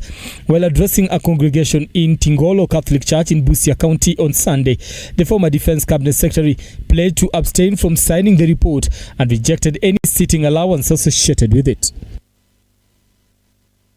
As said then, on that particular dissent, and we're going to talk about those particular comments from those two leaders. Now, let's look at what Kimani Ichung'wah is talking about this morning, because again, he's throwing jibes at one Eugene Wamalwa for expressing his sentiments on that particular report. And if then my director can actually get to show us that tweet that he made yesterday, you can tell me so that I can actually get to read it together with our audience this morning once you put it on air. Good. All right, let's take a look at it. That's according to Eugene Wamalwa. He's saying that informed Kenyans at Tingolo Catholic Church that I didn't and will not append my signature to the NATCO report, and however not will accept any seating allowance for the same because I believe we did not do justice to the single most important issue to Kenyans, especially on the cost of living. Kimani Ichung'wah then had some very special words to talk about that. And by the way, if you do have that as well, which is just a response, by the way, of this particular acts, then we're going to come back and look at it as well. Good. It essentially means then, Mr. Mungai, that even within the committee, there are those who are saying no to this particular report. And that's after 90 days, Mr. Mungai, of talking about this particular issue. But then I want you to listen to the sentiments that we listen there from leaders from within UDA as well, who are saying, I do not know what we're talking about this particular report. Now, we do know that the next stage of this report is that once President Dr. William Ruto received it, and once Raila Amolo Odinga receives it, it's going to go back to the National House. That the National House is going to deliberate on those two issues, the two houses, Mr. Mungai, are going to deliberate on this particular report and make proper recommendations for its implementation. Ruto has made himself clear. He said, I'm going to make sure that it is implemented to the latter. Why the split? Mr. Mungai, we had 90 days, for crying out loud, to make everything right. In fact, Eugene Wamalwa is part of those discussions. He said he's not going to append his signature. In fact, he's saying, Musinipatie allowance. We've done injustice to that particular. Why? Why the split now at this particular stage? you know, one of the things I love about it's not the tweet, do we now call it the X? The X. You gotta call it the X. The X, yeah. The X about Eugene Wamalwa, yeah, is that he alludes to something very interesting, and that is not just his signature, yeah, but that he will not collect the per diems that they have been earning. I think they have accumulated. He has not collected, and he will not collect. And that tells you that, in essence, what we've always been discussing, taxpayers' money is being chewed tau-tau by those by partisan discussers. Yes. But you know, Eugene Wamalwa is what I would like to call an excellent political chameleon. Why? Eugene Wamalwa was a powerful CS in the former government. Yes. Now, when we talk about issues to do with cost of living, he was at the forefront to make sure that the cost of living was dealt with. In fact, I remember at a church function 2 weeks ago, yes, they were with Didmas Barasa. And Eugene woke up and lectured Didmas on the issue of cost of living. And when Didmas woke up to speak, he said, you know, of all the people that can discuss the issue of cost of living, Eugene should be the last of all. If at all he should be allowed to speak. Yes. Because when he was a cabinet secretary in charge of defense, he did not even get a person from Salvation Army or wherever to put them into the defense. Literally, by the time he left, no one had benefited, including the country, from his being a CS. Yes. Now, for a man who has spent more than 90 days on the panel, every morning waking up to go and contribute to the discussions, to later come back and tell us that he will not append his signature, is spiting us on the face. He's literally spitting on us and telling us that with all the scorn he can muster and contempt, he doesn't care about Kenyans at all. Because those are concerns he should have raised from the word go. When he saw, because remember, all these issues have come 3 days towards, I think a week towards the submission of the report, is when we have seen Azimio coming out of the woodworks and saying that, look, we don't support this thing. And I think it's very unfortunate, and I think it's very unfair. But I also think there is a calculated strategy to tame Kalonzo Musyoka. Mm-hmm. You see, we must also see these bipartisan talks also as a political tool. Why? Remember, Jeremiah Kioni and Martha Karua came late into the talks when the Mount Kenya region complained that people from Mount Kenya had not been included. So they were put in as part of the secretariat, okay? Now, Martha is out, and we saw they started something called, I think, Mulima Kwanza. So Martha is no longer endorsing the talks, and what has Raila said? He's received the report, but he's yet to read it. But whose signature is on the document? Kalonzo Musyoka. Now, always in politics, you look at, you know, who is the owner of the dog. When you see the dog coming around, when you see the tortoise on the table, you must ask yourself, how did this tortoise get on the table in the first place? Because Caleb Amisi was the first to distance himself from the talks. Yes, now, who is Caleb Amisi? Most of the times when he says something, very likely after 1 week or two, the big fish are going to come out and say the same thing.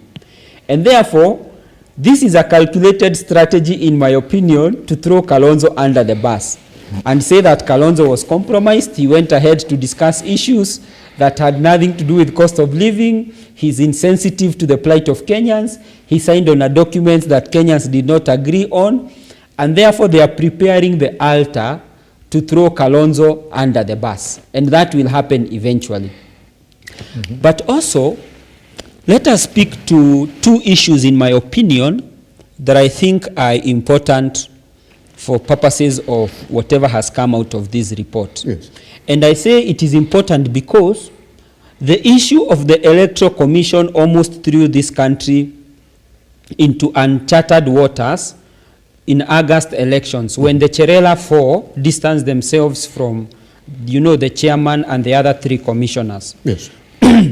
And this bipartisan committee received a lot of submissions, including from the Cherera 4. You remember the Chebukati and his 2 commissioners did not appear, including the secretariat. And therefore, what they are recommending is that, 1, let us have an interim IBC, a caretaker IBC, as we agree on the main IBC. Now, you remember Kregra has been here before, because now I'm starting to believe the challenge with our elections has actually nothing to do with the Electoral Commission.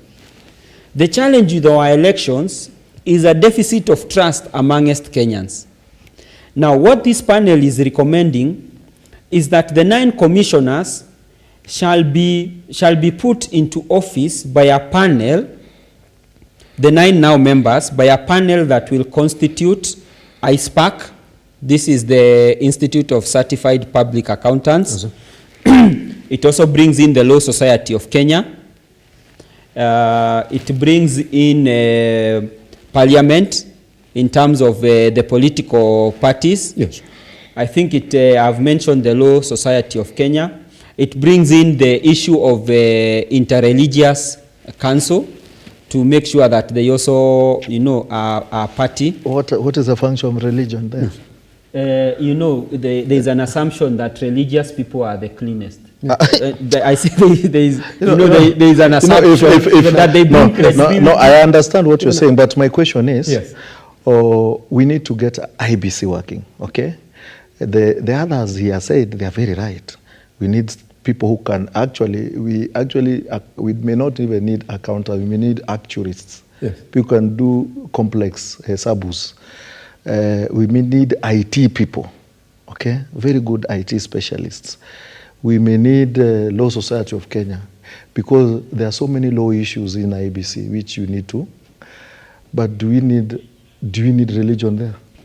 So I think religion comes in as a way of, you know, the church. We cannot ignore the church. It's a large constituent. Just start thinking. Logically. Do we really need? Not they add value to the process. Is the juries out there? Okay. Yes. Now, but I'm just asking myself. Okay, fair enough. We have gotten people from church. We have gotten people from law society. We have gotten. Now, these people are coming to interview Kenyans, because it's not like they are going to get South Africans. They are going to interview Kenyans. Let me add something when you're saying on his topic. Yes. Just something again on religion. Sorry to pull you back. We've had 2 very good bishops in Integrity Center. Yeah.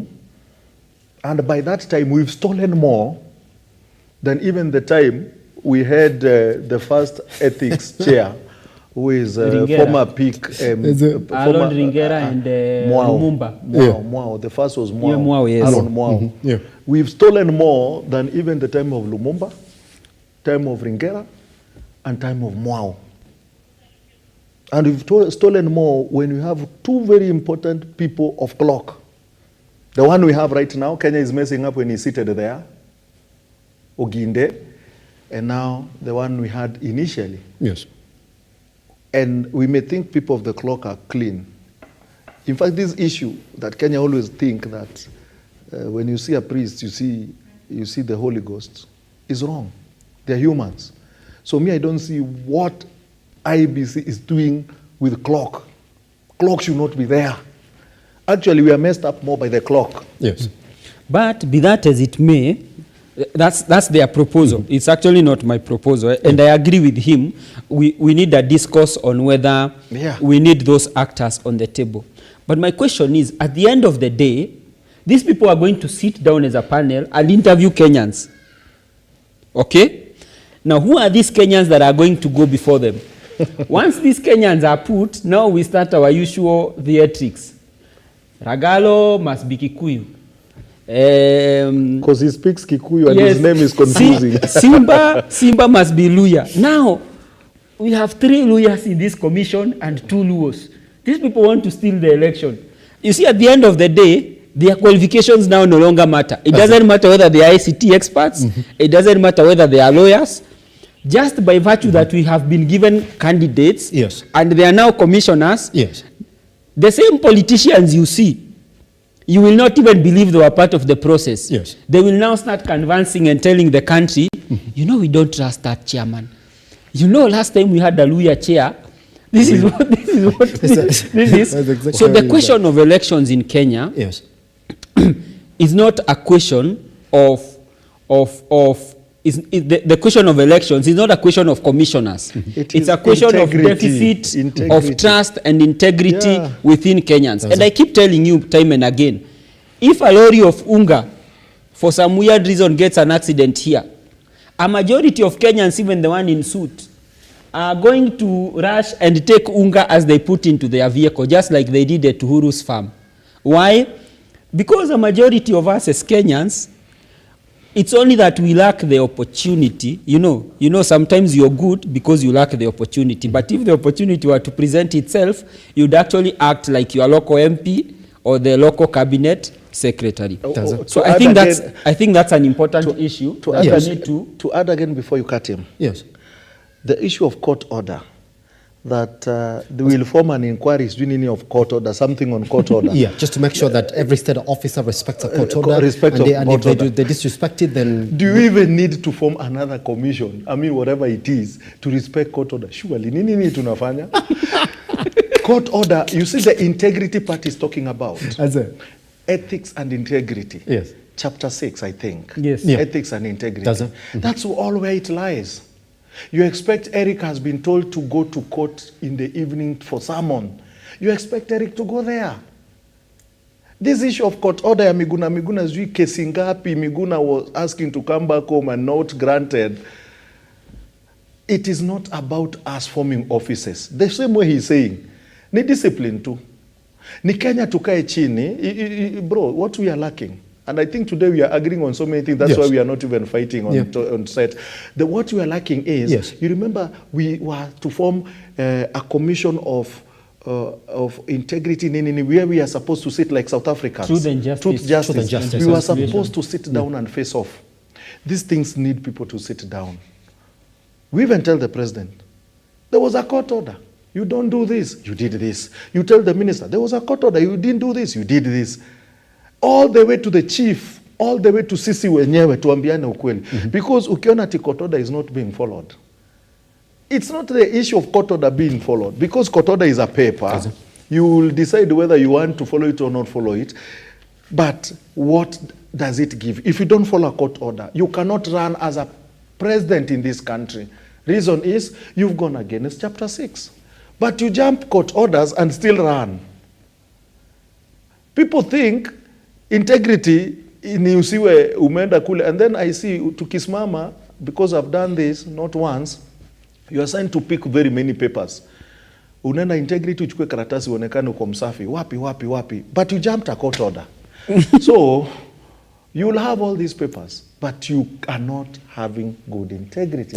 So mi kitu inaniudhi ni tunataka kupeana makazi mingi. Kama hii court order nimesikia ukisoma hapo, Jumi kuna hii sikuwa nimesikia. At we are forming what? That's it. Like to see that we don't follow what? Just the court orders in this country are much that one is discipline. Surely. Yo, tunastahili kuform committee kweli. Which is essentially what then how much will be the chair of that committee? Who will be following court orders?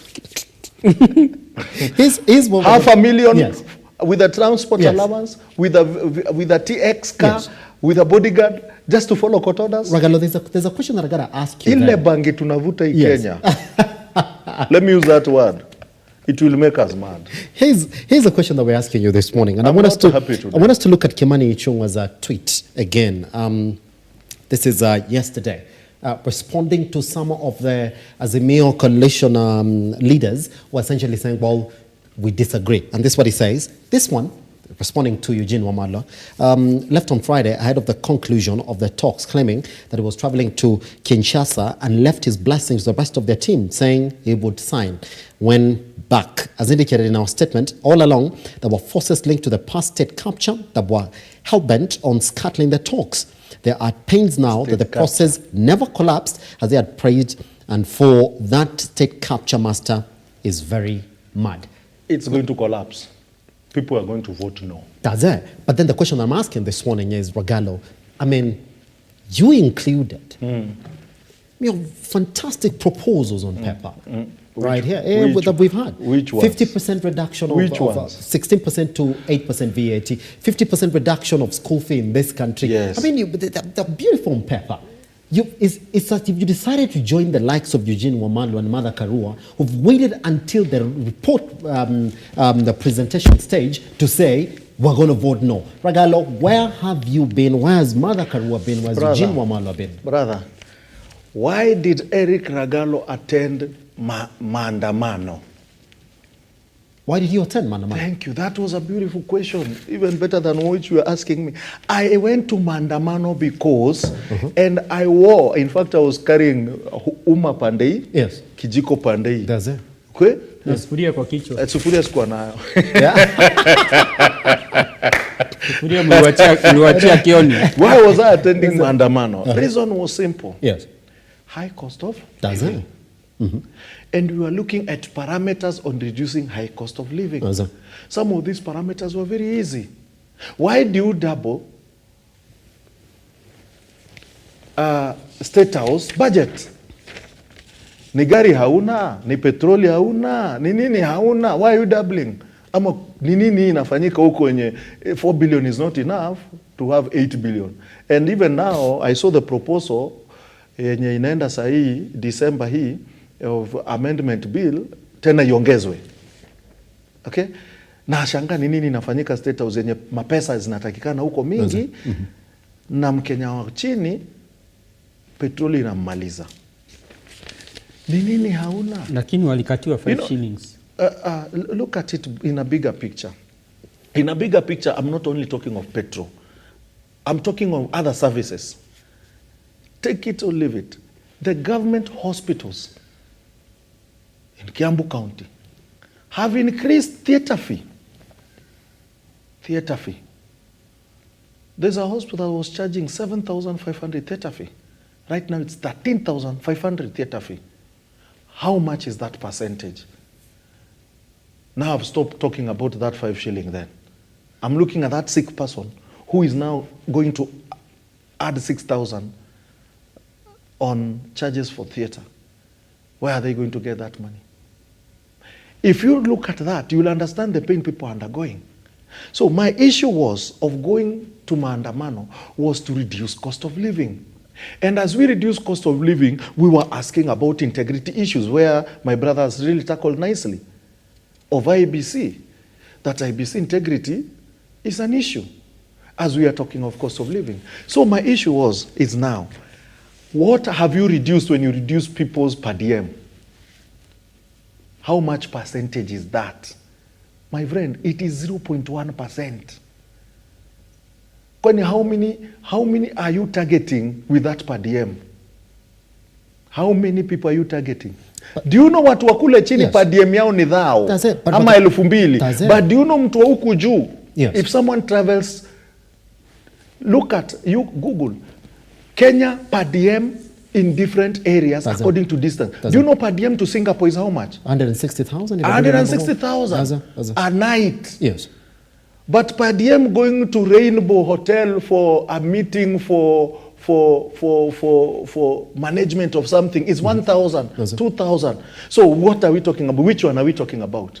So you've reduced per diem of those people flying to Singapore, to China, to Japan, which is, Japan is around 140,000 shillings. Yes.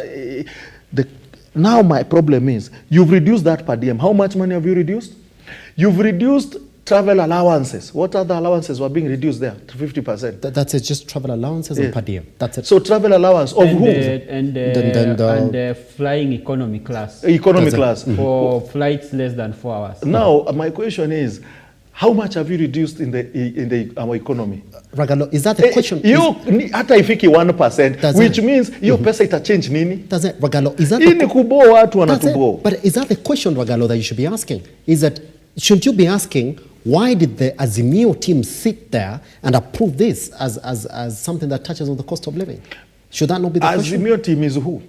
Eric Ragalo is Azimio team. Kalonzo Musyoka and the rest of the team that was sitting right there. Eric Ragalo is Azimio team. Yes. And Eric Ragalo is saying this is all hogwash. I am for no vote. Does it? Kitambo mapema yangu itakuwa ya kwanza kuanguka kwa debe. Why you not directly blaming the Azimio team for not delivering? I'm not blaming Azimio team. I'm blaming all both sides of divide. No, you because can't do that. You know why I'm saying that? Yes.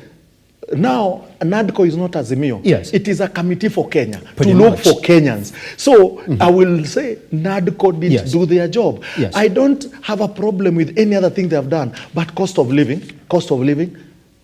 I mean, should we, or we are still following the Moses Kuria script? So the script has to be followed. So we cannot touch on a script that was formed. Why would you not directly look at your side and say, you guys actually took us to the street because of the cost of living, and you've taken 90 days to do nothing on the cost of living? I'm already saying that. Yes. I'm already saying that. And I've read for you my recommendations. Pretty much. Why I'm saying no. Yes. So if the cost of living was not factored, I'm saying no to this thing. Yes. Because kuniambia to reduce, that was, do you need NADCO? Yes. And this guy has today talked nicely. I'm just saying did we need NADCO to reduce? Here's the reality. Thank you. This is what I want to get from you. Do we need NADCO to reduce travel allowance? Did we need NADCO to reduce? Do you think these people don't know that they are costing us a lot when they do their traveling? But that's per diems. Do they think they don't know? That question, Ragalo, just hold on, Ragalo. That particular question that you're asking there. I mean, Ragalo, are you not aware that the Azimio team came up with fresh demands last week at the report writing stage? Are you not aware? Just indulge me. Are you not aware of that? I am. And they were spot on, Ragalo. They were spot on. They even had this 16% VAT being reduced to 8% for petroleum products in the country. They went on and on about other areas that were getting touched on.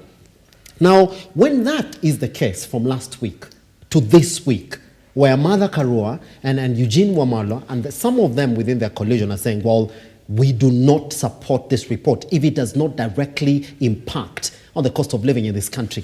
Ragalo, why can't we look back and ask them, this game that you're playing with us, we gave you that permission to go in and sit right there and come up with proper deliberations on this. Why are you looking at the entire report? The side for government have been saying they have a plan, which we said, we don't feel it, so we're going to give you recommendations, Ragalo. Why can't you today, right here on our camera, say that indeed the entire Azimio team that was given up responsibility by Kenyans to deliver on the cost of living have failed Kenyans this morning? In fact, Ragalo, they failed you. Why can't you say that? They did not fail me. I am just one person. I am just one person. No, today I'm leaving Ragalo to struggle. I'm just one person. But what I want to say. No, he must be his what I want to say. When all these were formed, people are talking about cost of living. And I remember Secretary General of Jubilee, Mr. Kioni, with his team, I don't know how he was calling it, from Mount Kenya. Kamwene, yes. Kamwene. Yes. They went and tabled these recommendations and even added 1 man, 1 vote, 1 shilling. Our own friend, lawyer, forgotten his name, he comes here. Fanyamambo. He went and talked about the cost of living. And even Fanyamambo, during his plenary, he said, we would rather earn the taxes and give the government our salary. Okay? Many people, there is a guy who was trolled very much on Twitter and Facebook. The guy who was even teaching them English. They called him the Englishman from Homa Bay. He talked of the same. So, and I want to tell you, FKE, Federation of Kenya Employers, and any and other organization talked of the same. Even World Bank and IMF had their time with this committee. So cost of living, not that it was not talked about. I want you to remember how it went, and many people who went there. And it's for the first time, because I've been attending this committee and giving my recommendation. Like I gave my recommendation in the BBI committee, but this one I didn't go because most of the things that I was going to say were repetition. And that's why I didn't go. But now, the question is, why did they overlook those things? Was one man, one vote, one shilling? Now I will ask a very simple question. Was one man, one vote, one shilling not brought? It was brought. Then why did they overlook one man, one vote, one shilling? What did they tell us now? They're going to reduce 50% of movement. Like somebody cannot use his legs now to move. Why one man, one vote? So the thing is, they saw what was important and gave us what they thought is important. Towards the end, Azimio felt, the issues that brought us to the road are not being put here.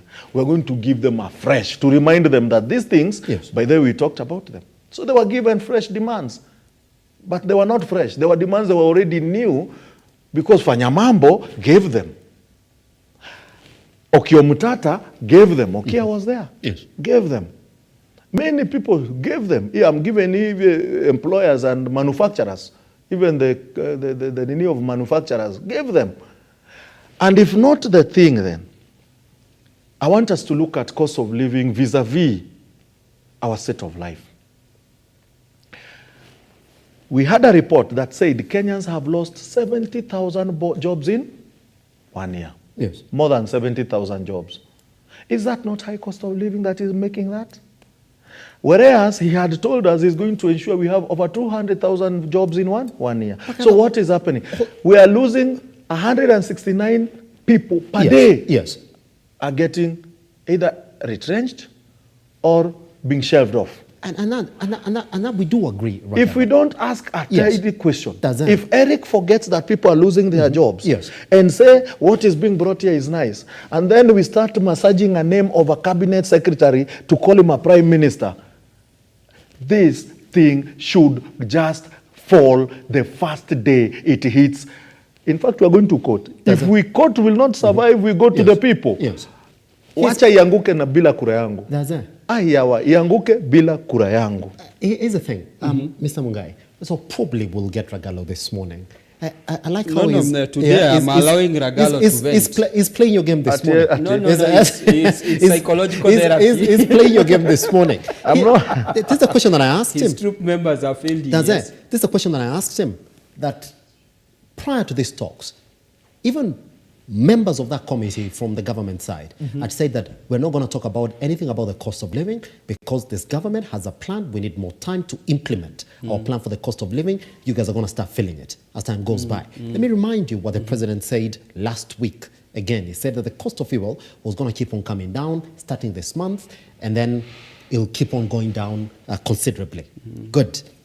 Question that I put to Ragalo is that it was clear from their end, from the government side, issues on the cost of living, we're not going to talk about that. We already have a plan on it. And then, Mungai, you see what happens is that we get to the report delivery stage, and indeed, true to their promise, it looks as if they never discussed on the cost of living.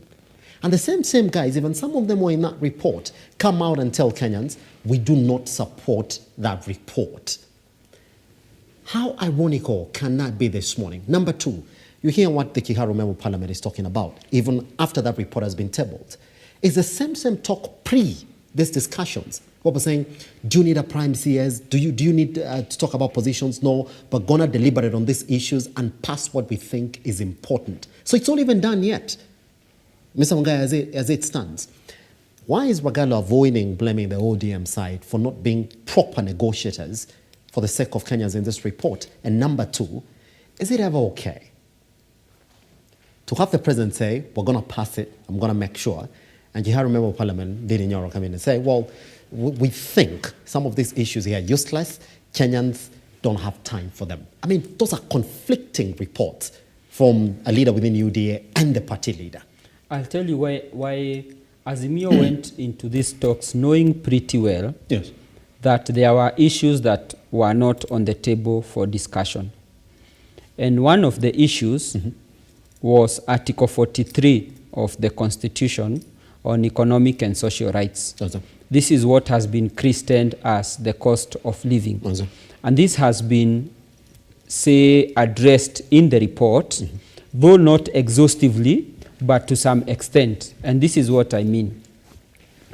I believe the major implementation of this report, especially pertaining the cost of living, has now everything to do with the Thika Member of Parliament, Alice Ng'ang'a, because she's the chair of the Social Protection Committee. Because the suggestions, remember, this report, this NADCO report, will find its way into the two houses for discussion. And they have come up with a number of bills that are supposed to be discussed and passed, I think, within 30 days. And the reason why Alice Ng'ang'a will play a crucial role is because part of the recommendations on social protection, maybe I can read some, it says that one is to expand the scope of the Social Protection Fund to include all legitimate beneficiaries, such as indigents, those are poor people, persons with severe disabilities, and frail older persons. Now, to cast that net wider, it needs some legal interventions, okay? And also even the guidelines of how, you know, how do we determine that you are an indigent, blah, blah, blah. Same thing that will be faced with the Social Health Insurance Fund. The other issue is that, some of these things, in consultation with the National Council for Persons with Disabilities, collect and collate up-to-date data on persons living with disabilities. Again, this falls within her docket. Then is to adopt the use of technology.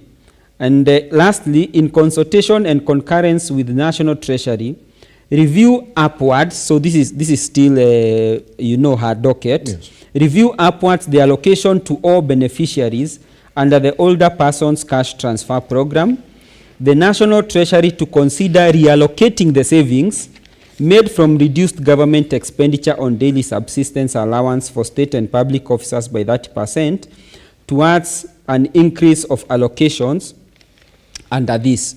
So in essence, much of what was christened as cost of living actually will have to be implemented under the docket of Alice Ng'ang'a, whether it's the bills, whether it's an issue of revenue readjustments on the savings that government is going to save towards supporting indigent people, that will fall under her purview.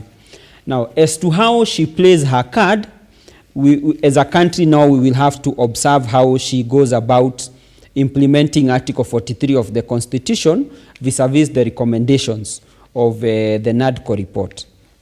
But having said that, is to say that I clearly stated earlier, what we have a problem as a country is not the lack of paperwork. I can tell you there is a lot of paperwork in government offices gathering dust on shelves, including very nice academic reports, medical research reports. So it's not like Kenya lacks good reports. We have quite a number. The challenge is, one, because we don't trust in our own abilities, we like cutting corners. And no one likes doing the hard work. And that is why you see Eugene Wamalwa can disown a document where people have sat, including himself, and agreed, and then he disappears last minute. Why? Because he does not have the, I wanted to use the word balls, but he lacks the wherewithal. He cannot stand. You've already used. He cannot stand being criticized for a report that he himself is a participant to. Let me tell you, building a country is not easy. It's going to take difficult decisions to build a country. It's tough. Yes. But you see, our leaders, they don't want to take that difficult path. They don't want to suffer the consequences of doing the right thing. So what would they rather do? They would rather balk at the last moment and bury their head in the sand like the proverbial ostrich. But also is to say this dialogue committee, in my opinion, should have been like the Truth, Justice and Reconciliation report that we had. Yes. And you know that report is also gathering dust on some shelf somewhere. Because Kenyans We need an honest conversation, not this political conversation. We need an honest conversation. And what is an honest conversation? An honest conversation is saying, look, as a Kenyan, I do not feel like I truly belong to this country. Why? Because I feel my issues as a young person are not addressed by the leadership. You know, that is part of progress in understanding that this is my problem and I would want it addressed. Then the question becomes, who is going to address that particular problem? Yes. But the problem with us, the truth is so bitter. The truth is so unpalatable that Kenyans and our leaders would rather hide their head. That's it. Here's the thing, just before I cross over to Ragalo this morning. Here's the thing. There's a story here that I want you to look at as well, which is essentially going to inform your sentiments as well. This is the second story that we read yesterday on what President Dr. William RUTO is essentially talking about this report. And this is what he's saying, that he has called on Kenyans to exercise more patience as things continue to fall in place in this country.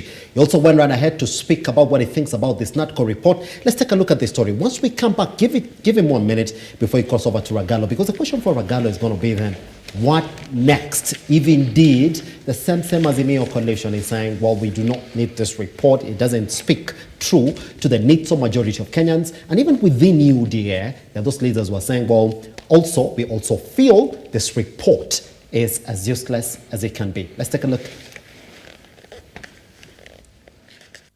The president might not change, but our attitude and our outlook will definitely change. Kenyans will be needed to be more patient and wait for the Kenya Kwanza leadership results.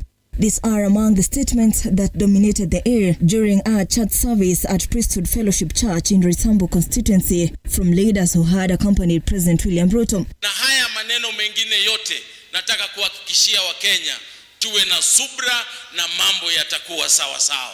Si ndio? Kwa hivyo tuweze kushirikiana, tuweze kuwa patient, and I believe that we have the best president, we have the best leader in this country who will take Kenya forward. Bearing the same ideology, when President RUTO stood up to address the congregation, he explained that the only way Kenya can reduce her cost of living is through increased production rate, saying that the heavy rains being experienced came in handy since unga price has started going down. Niliona wengine wanasema ati waziri amesema unga itapungua next month. Unga itapungua next month. Namna gani? Na unga tayari ndio hii. Same time last year, wakati kama huu mwaka uliopita, unga ilikuwa shilingi 230. Leo ukienda kwa soko utakuta 135. Imepungua haijapungua? RUTO continued to praise the Kenya Kwanza form of leadership, claiming that the government's efforts to curb rampant unemployment among youths is taking shape under the new affordable housing project, which has seen 120,000 young people being employed so far. As they anticipate to create 300,000 job opportunities immediately, the projects will be launched officially in the country. Mpango yetu ni kufikisha watu kati ya 300 ama 400 wanaofanya kazi once we roll out our program in full. Kwa sababu hawa vijana tusipowapangia vile watapata kazi, watasumbuka, wataingia kwa madawa, wataingia kwa ulevi, wataingia kwa uhalifu, na sio makosa yao, ni kwa sababu wamekosa vile ya kutumia wakati wao na nguvu walio nayo na masomo walio nayo. The president, however, added that the only difference that defines first world countries and third world countries, it's their decision making. Tumekuwa tukijisumbua na kujiuliza maswali makubwa kama wa Kenya. Mbona sisi tulianza na watu wa Malaysia? Mbona sisi tulianza na watu wa Singapore? Mbona sisi tulianza na watu wa Korea walikuwa kama sisi? Lakini wao sasa wako first world. Sisi bado tuko nyuma.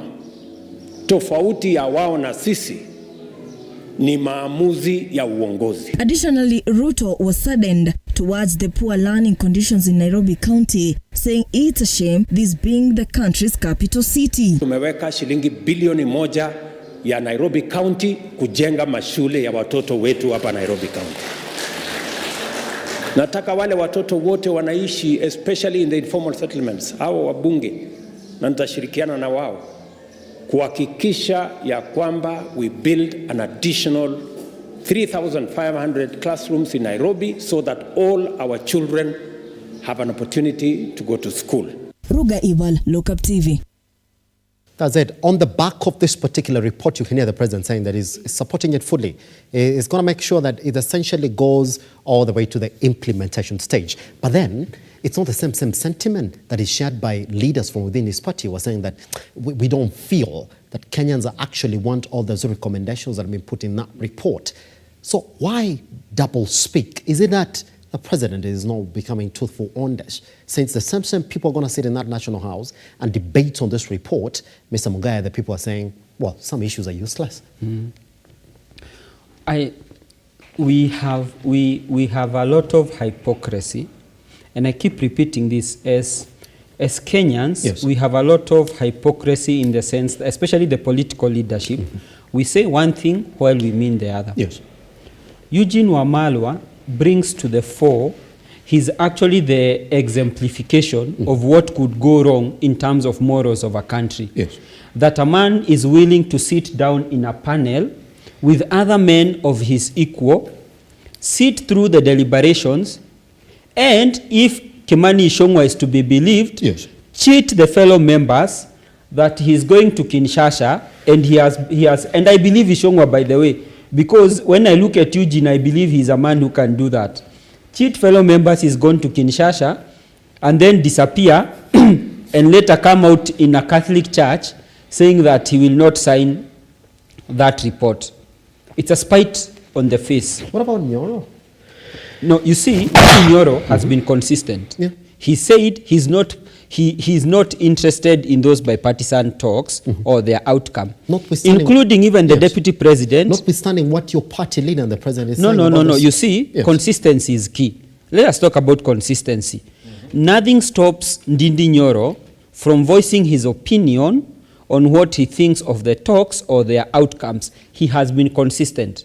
What we are discussing here is the facade, is a man who sits on the table with other men, and while he's eating with one hand, he's holding a knife on the other hand, hiding it on his back. That is what we are discussing right now. Yes. And that man is none other than Eugene Wamalwa and co.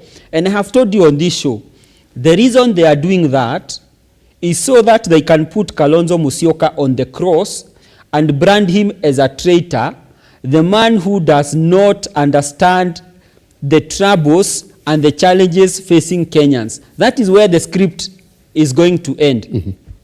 And I must say, it is always good for our leaders collectively to lead the book called The Burdens by, I think it's called Ruganda. It's good because it exemplifies, and another one used to be called Mutemi Bonoko. I cannot remember what. I don't remember that title. I cannot remember the title of that book. Is it Kifo Kisimani? Is it Kifo Kisimani? Yeah, or it's Kifo Kisimani. I think Mutemi. I may not know. Yes. KCP your time. Yeah, I'm an older person. You are an old man. And you see the way Mutemi Bonoko, you know, he used to be pampered by the subjects.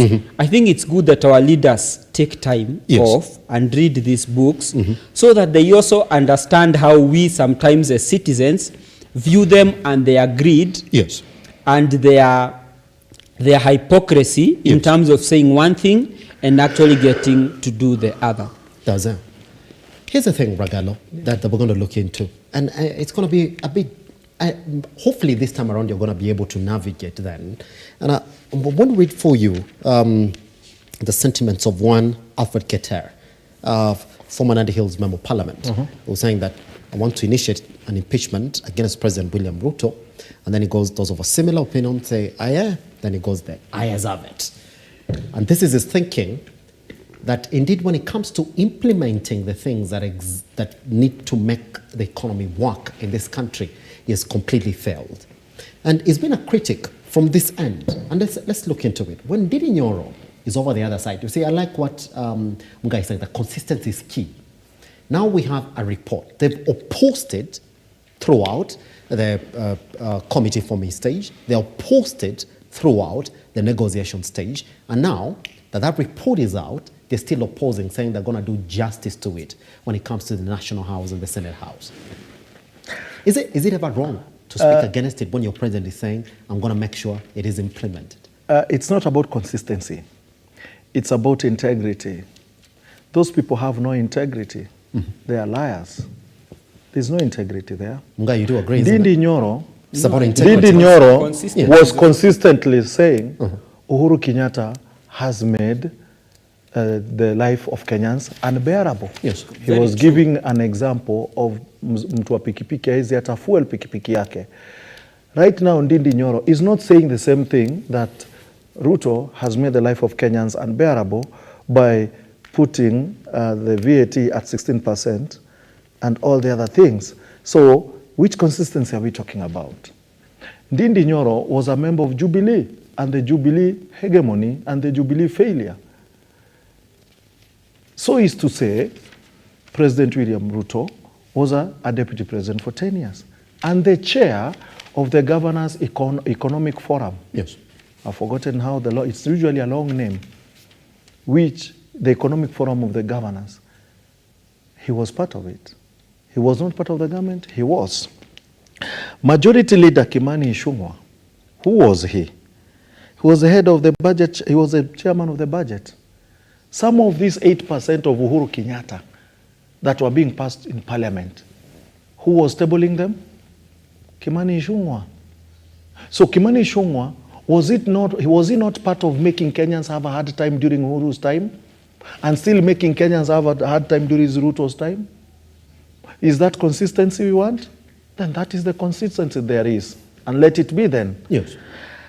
Defense CS, Duale, was the majority leader. What is the function of majority leader? He's the guy who tables these things. He's the guy who brings them in. He's the guy who tells people we are going to vote this way. Was he not part of the system that made people had a problem during Uhuru's time? He was. Is he not doing it the same right now? He is. So that is the consistency. Senate majority right now, Muturi, was the speaker. Was he not the one assisting to pass some of these things? As much as the opposition were making noise, was he not passing them? Sometimes they were being passed. I remember there's a time almost yea and nays. Nays were more than yeas, but it passed. And it was a lot of noise. But that is how the system was working then. And I want to remember, after that, we still have Kanini Kega and Kimani Wamatangi. The guys who served 8 years, there were 2 years of Kanini Kega. There were also 2 years of Kimani Wamatangi. Right now, the same people are in UDA government castigating and saying, Uhuru did this, Uhuru did that. How could Uhuru do this? Was Uhuru picking the bills, taking them himself to parliament, tabling them himself, and talking, and he was the speaker on the speaker's seat, passing them himself? These guys are liars. If that is the consistency, it is the one continuing now. Yes. The game is on. How do you know the game is on? They're telling you they have a plan. Which plan 2 years down the line after taking the seat? Still Uhuru Kenyatta is the game. He's the guy who has made things very bad. Alone, without the deputy. Alone, without any other person. There is no consistency. It is blame game and lies. They will lie to Kenya today, tomorrow do the difference. How? We are going to reduce the cost of living. The cost of living is not pegged only on petrol. Yes. The cost of living is even school fee. What have you done with school fee from January? They have gone up. Some have been reintroduced, like the secondary day schools school fee has been introduced. We are going to make sure life better. NHIF scrapped. Social service brought. What has happened? 2.75% on your bills. This November, 2.75% is going. Plus you, Kiage, and myself and Eric here, 2.75% is going. What has changed in your pocket? Nothing. Because what is the consistency? If our member of CORD then and NASA talked about kuweka pesa mfukoni, and their functions now is to kutoa, let me do this as an example, kutoa pesa mfukoni. Is that not what our so-called prime minister vis-a-vis cabinet secretary said? And what have they done? They are removing people's money from the pocket. Is that consistency? Is the consistency? Yes, na minister. Is the consistency knowing very well the majority was Azimio and stealing MPs from Azimio, putting them on your side and saying you're the majority, whereas majority is on paper, is not somebody moving. We should be having elections in those areas. Is that consistency? And when Azimio complains and go to whatever NADCO that one is, he now said they're going to form another committee that is going to be following up on MPs who want to leave and leave. So that's another committee we are forming for MPs, like Jalango. That chairman will be earning $500,000 and a TX and security and an office with messenger, with secretary, and still we want to reduce cost of living, yes, but creating more offices. Like I said, no to this paper. I'm calling it a paper. Yes. There is nothing there. Yes. And no, should it come to referendum. That's it. Gentlemen, let's step out like this. If you could allow, Sheila, please, just 5 seconds of one clip of CS Murkomen really trying to address residents in Nandi. Please, just give it to us, because that's exactly how we step out. Please, 5 seconds.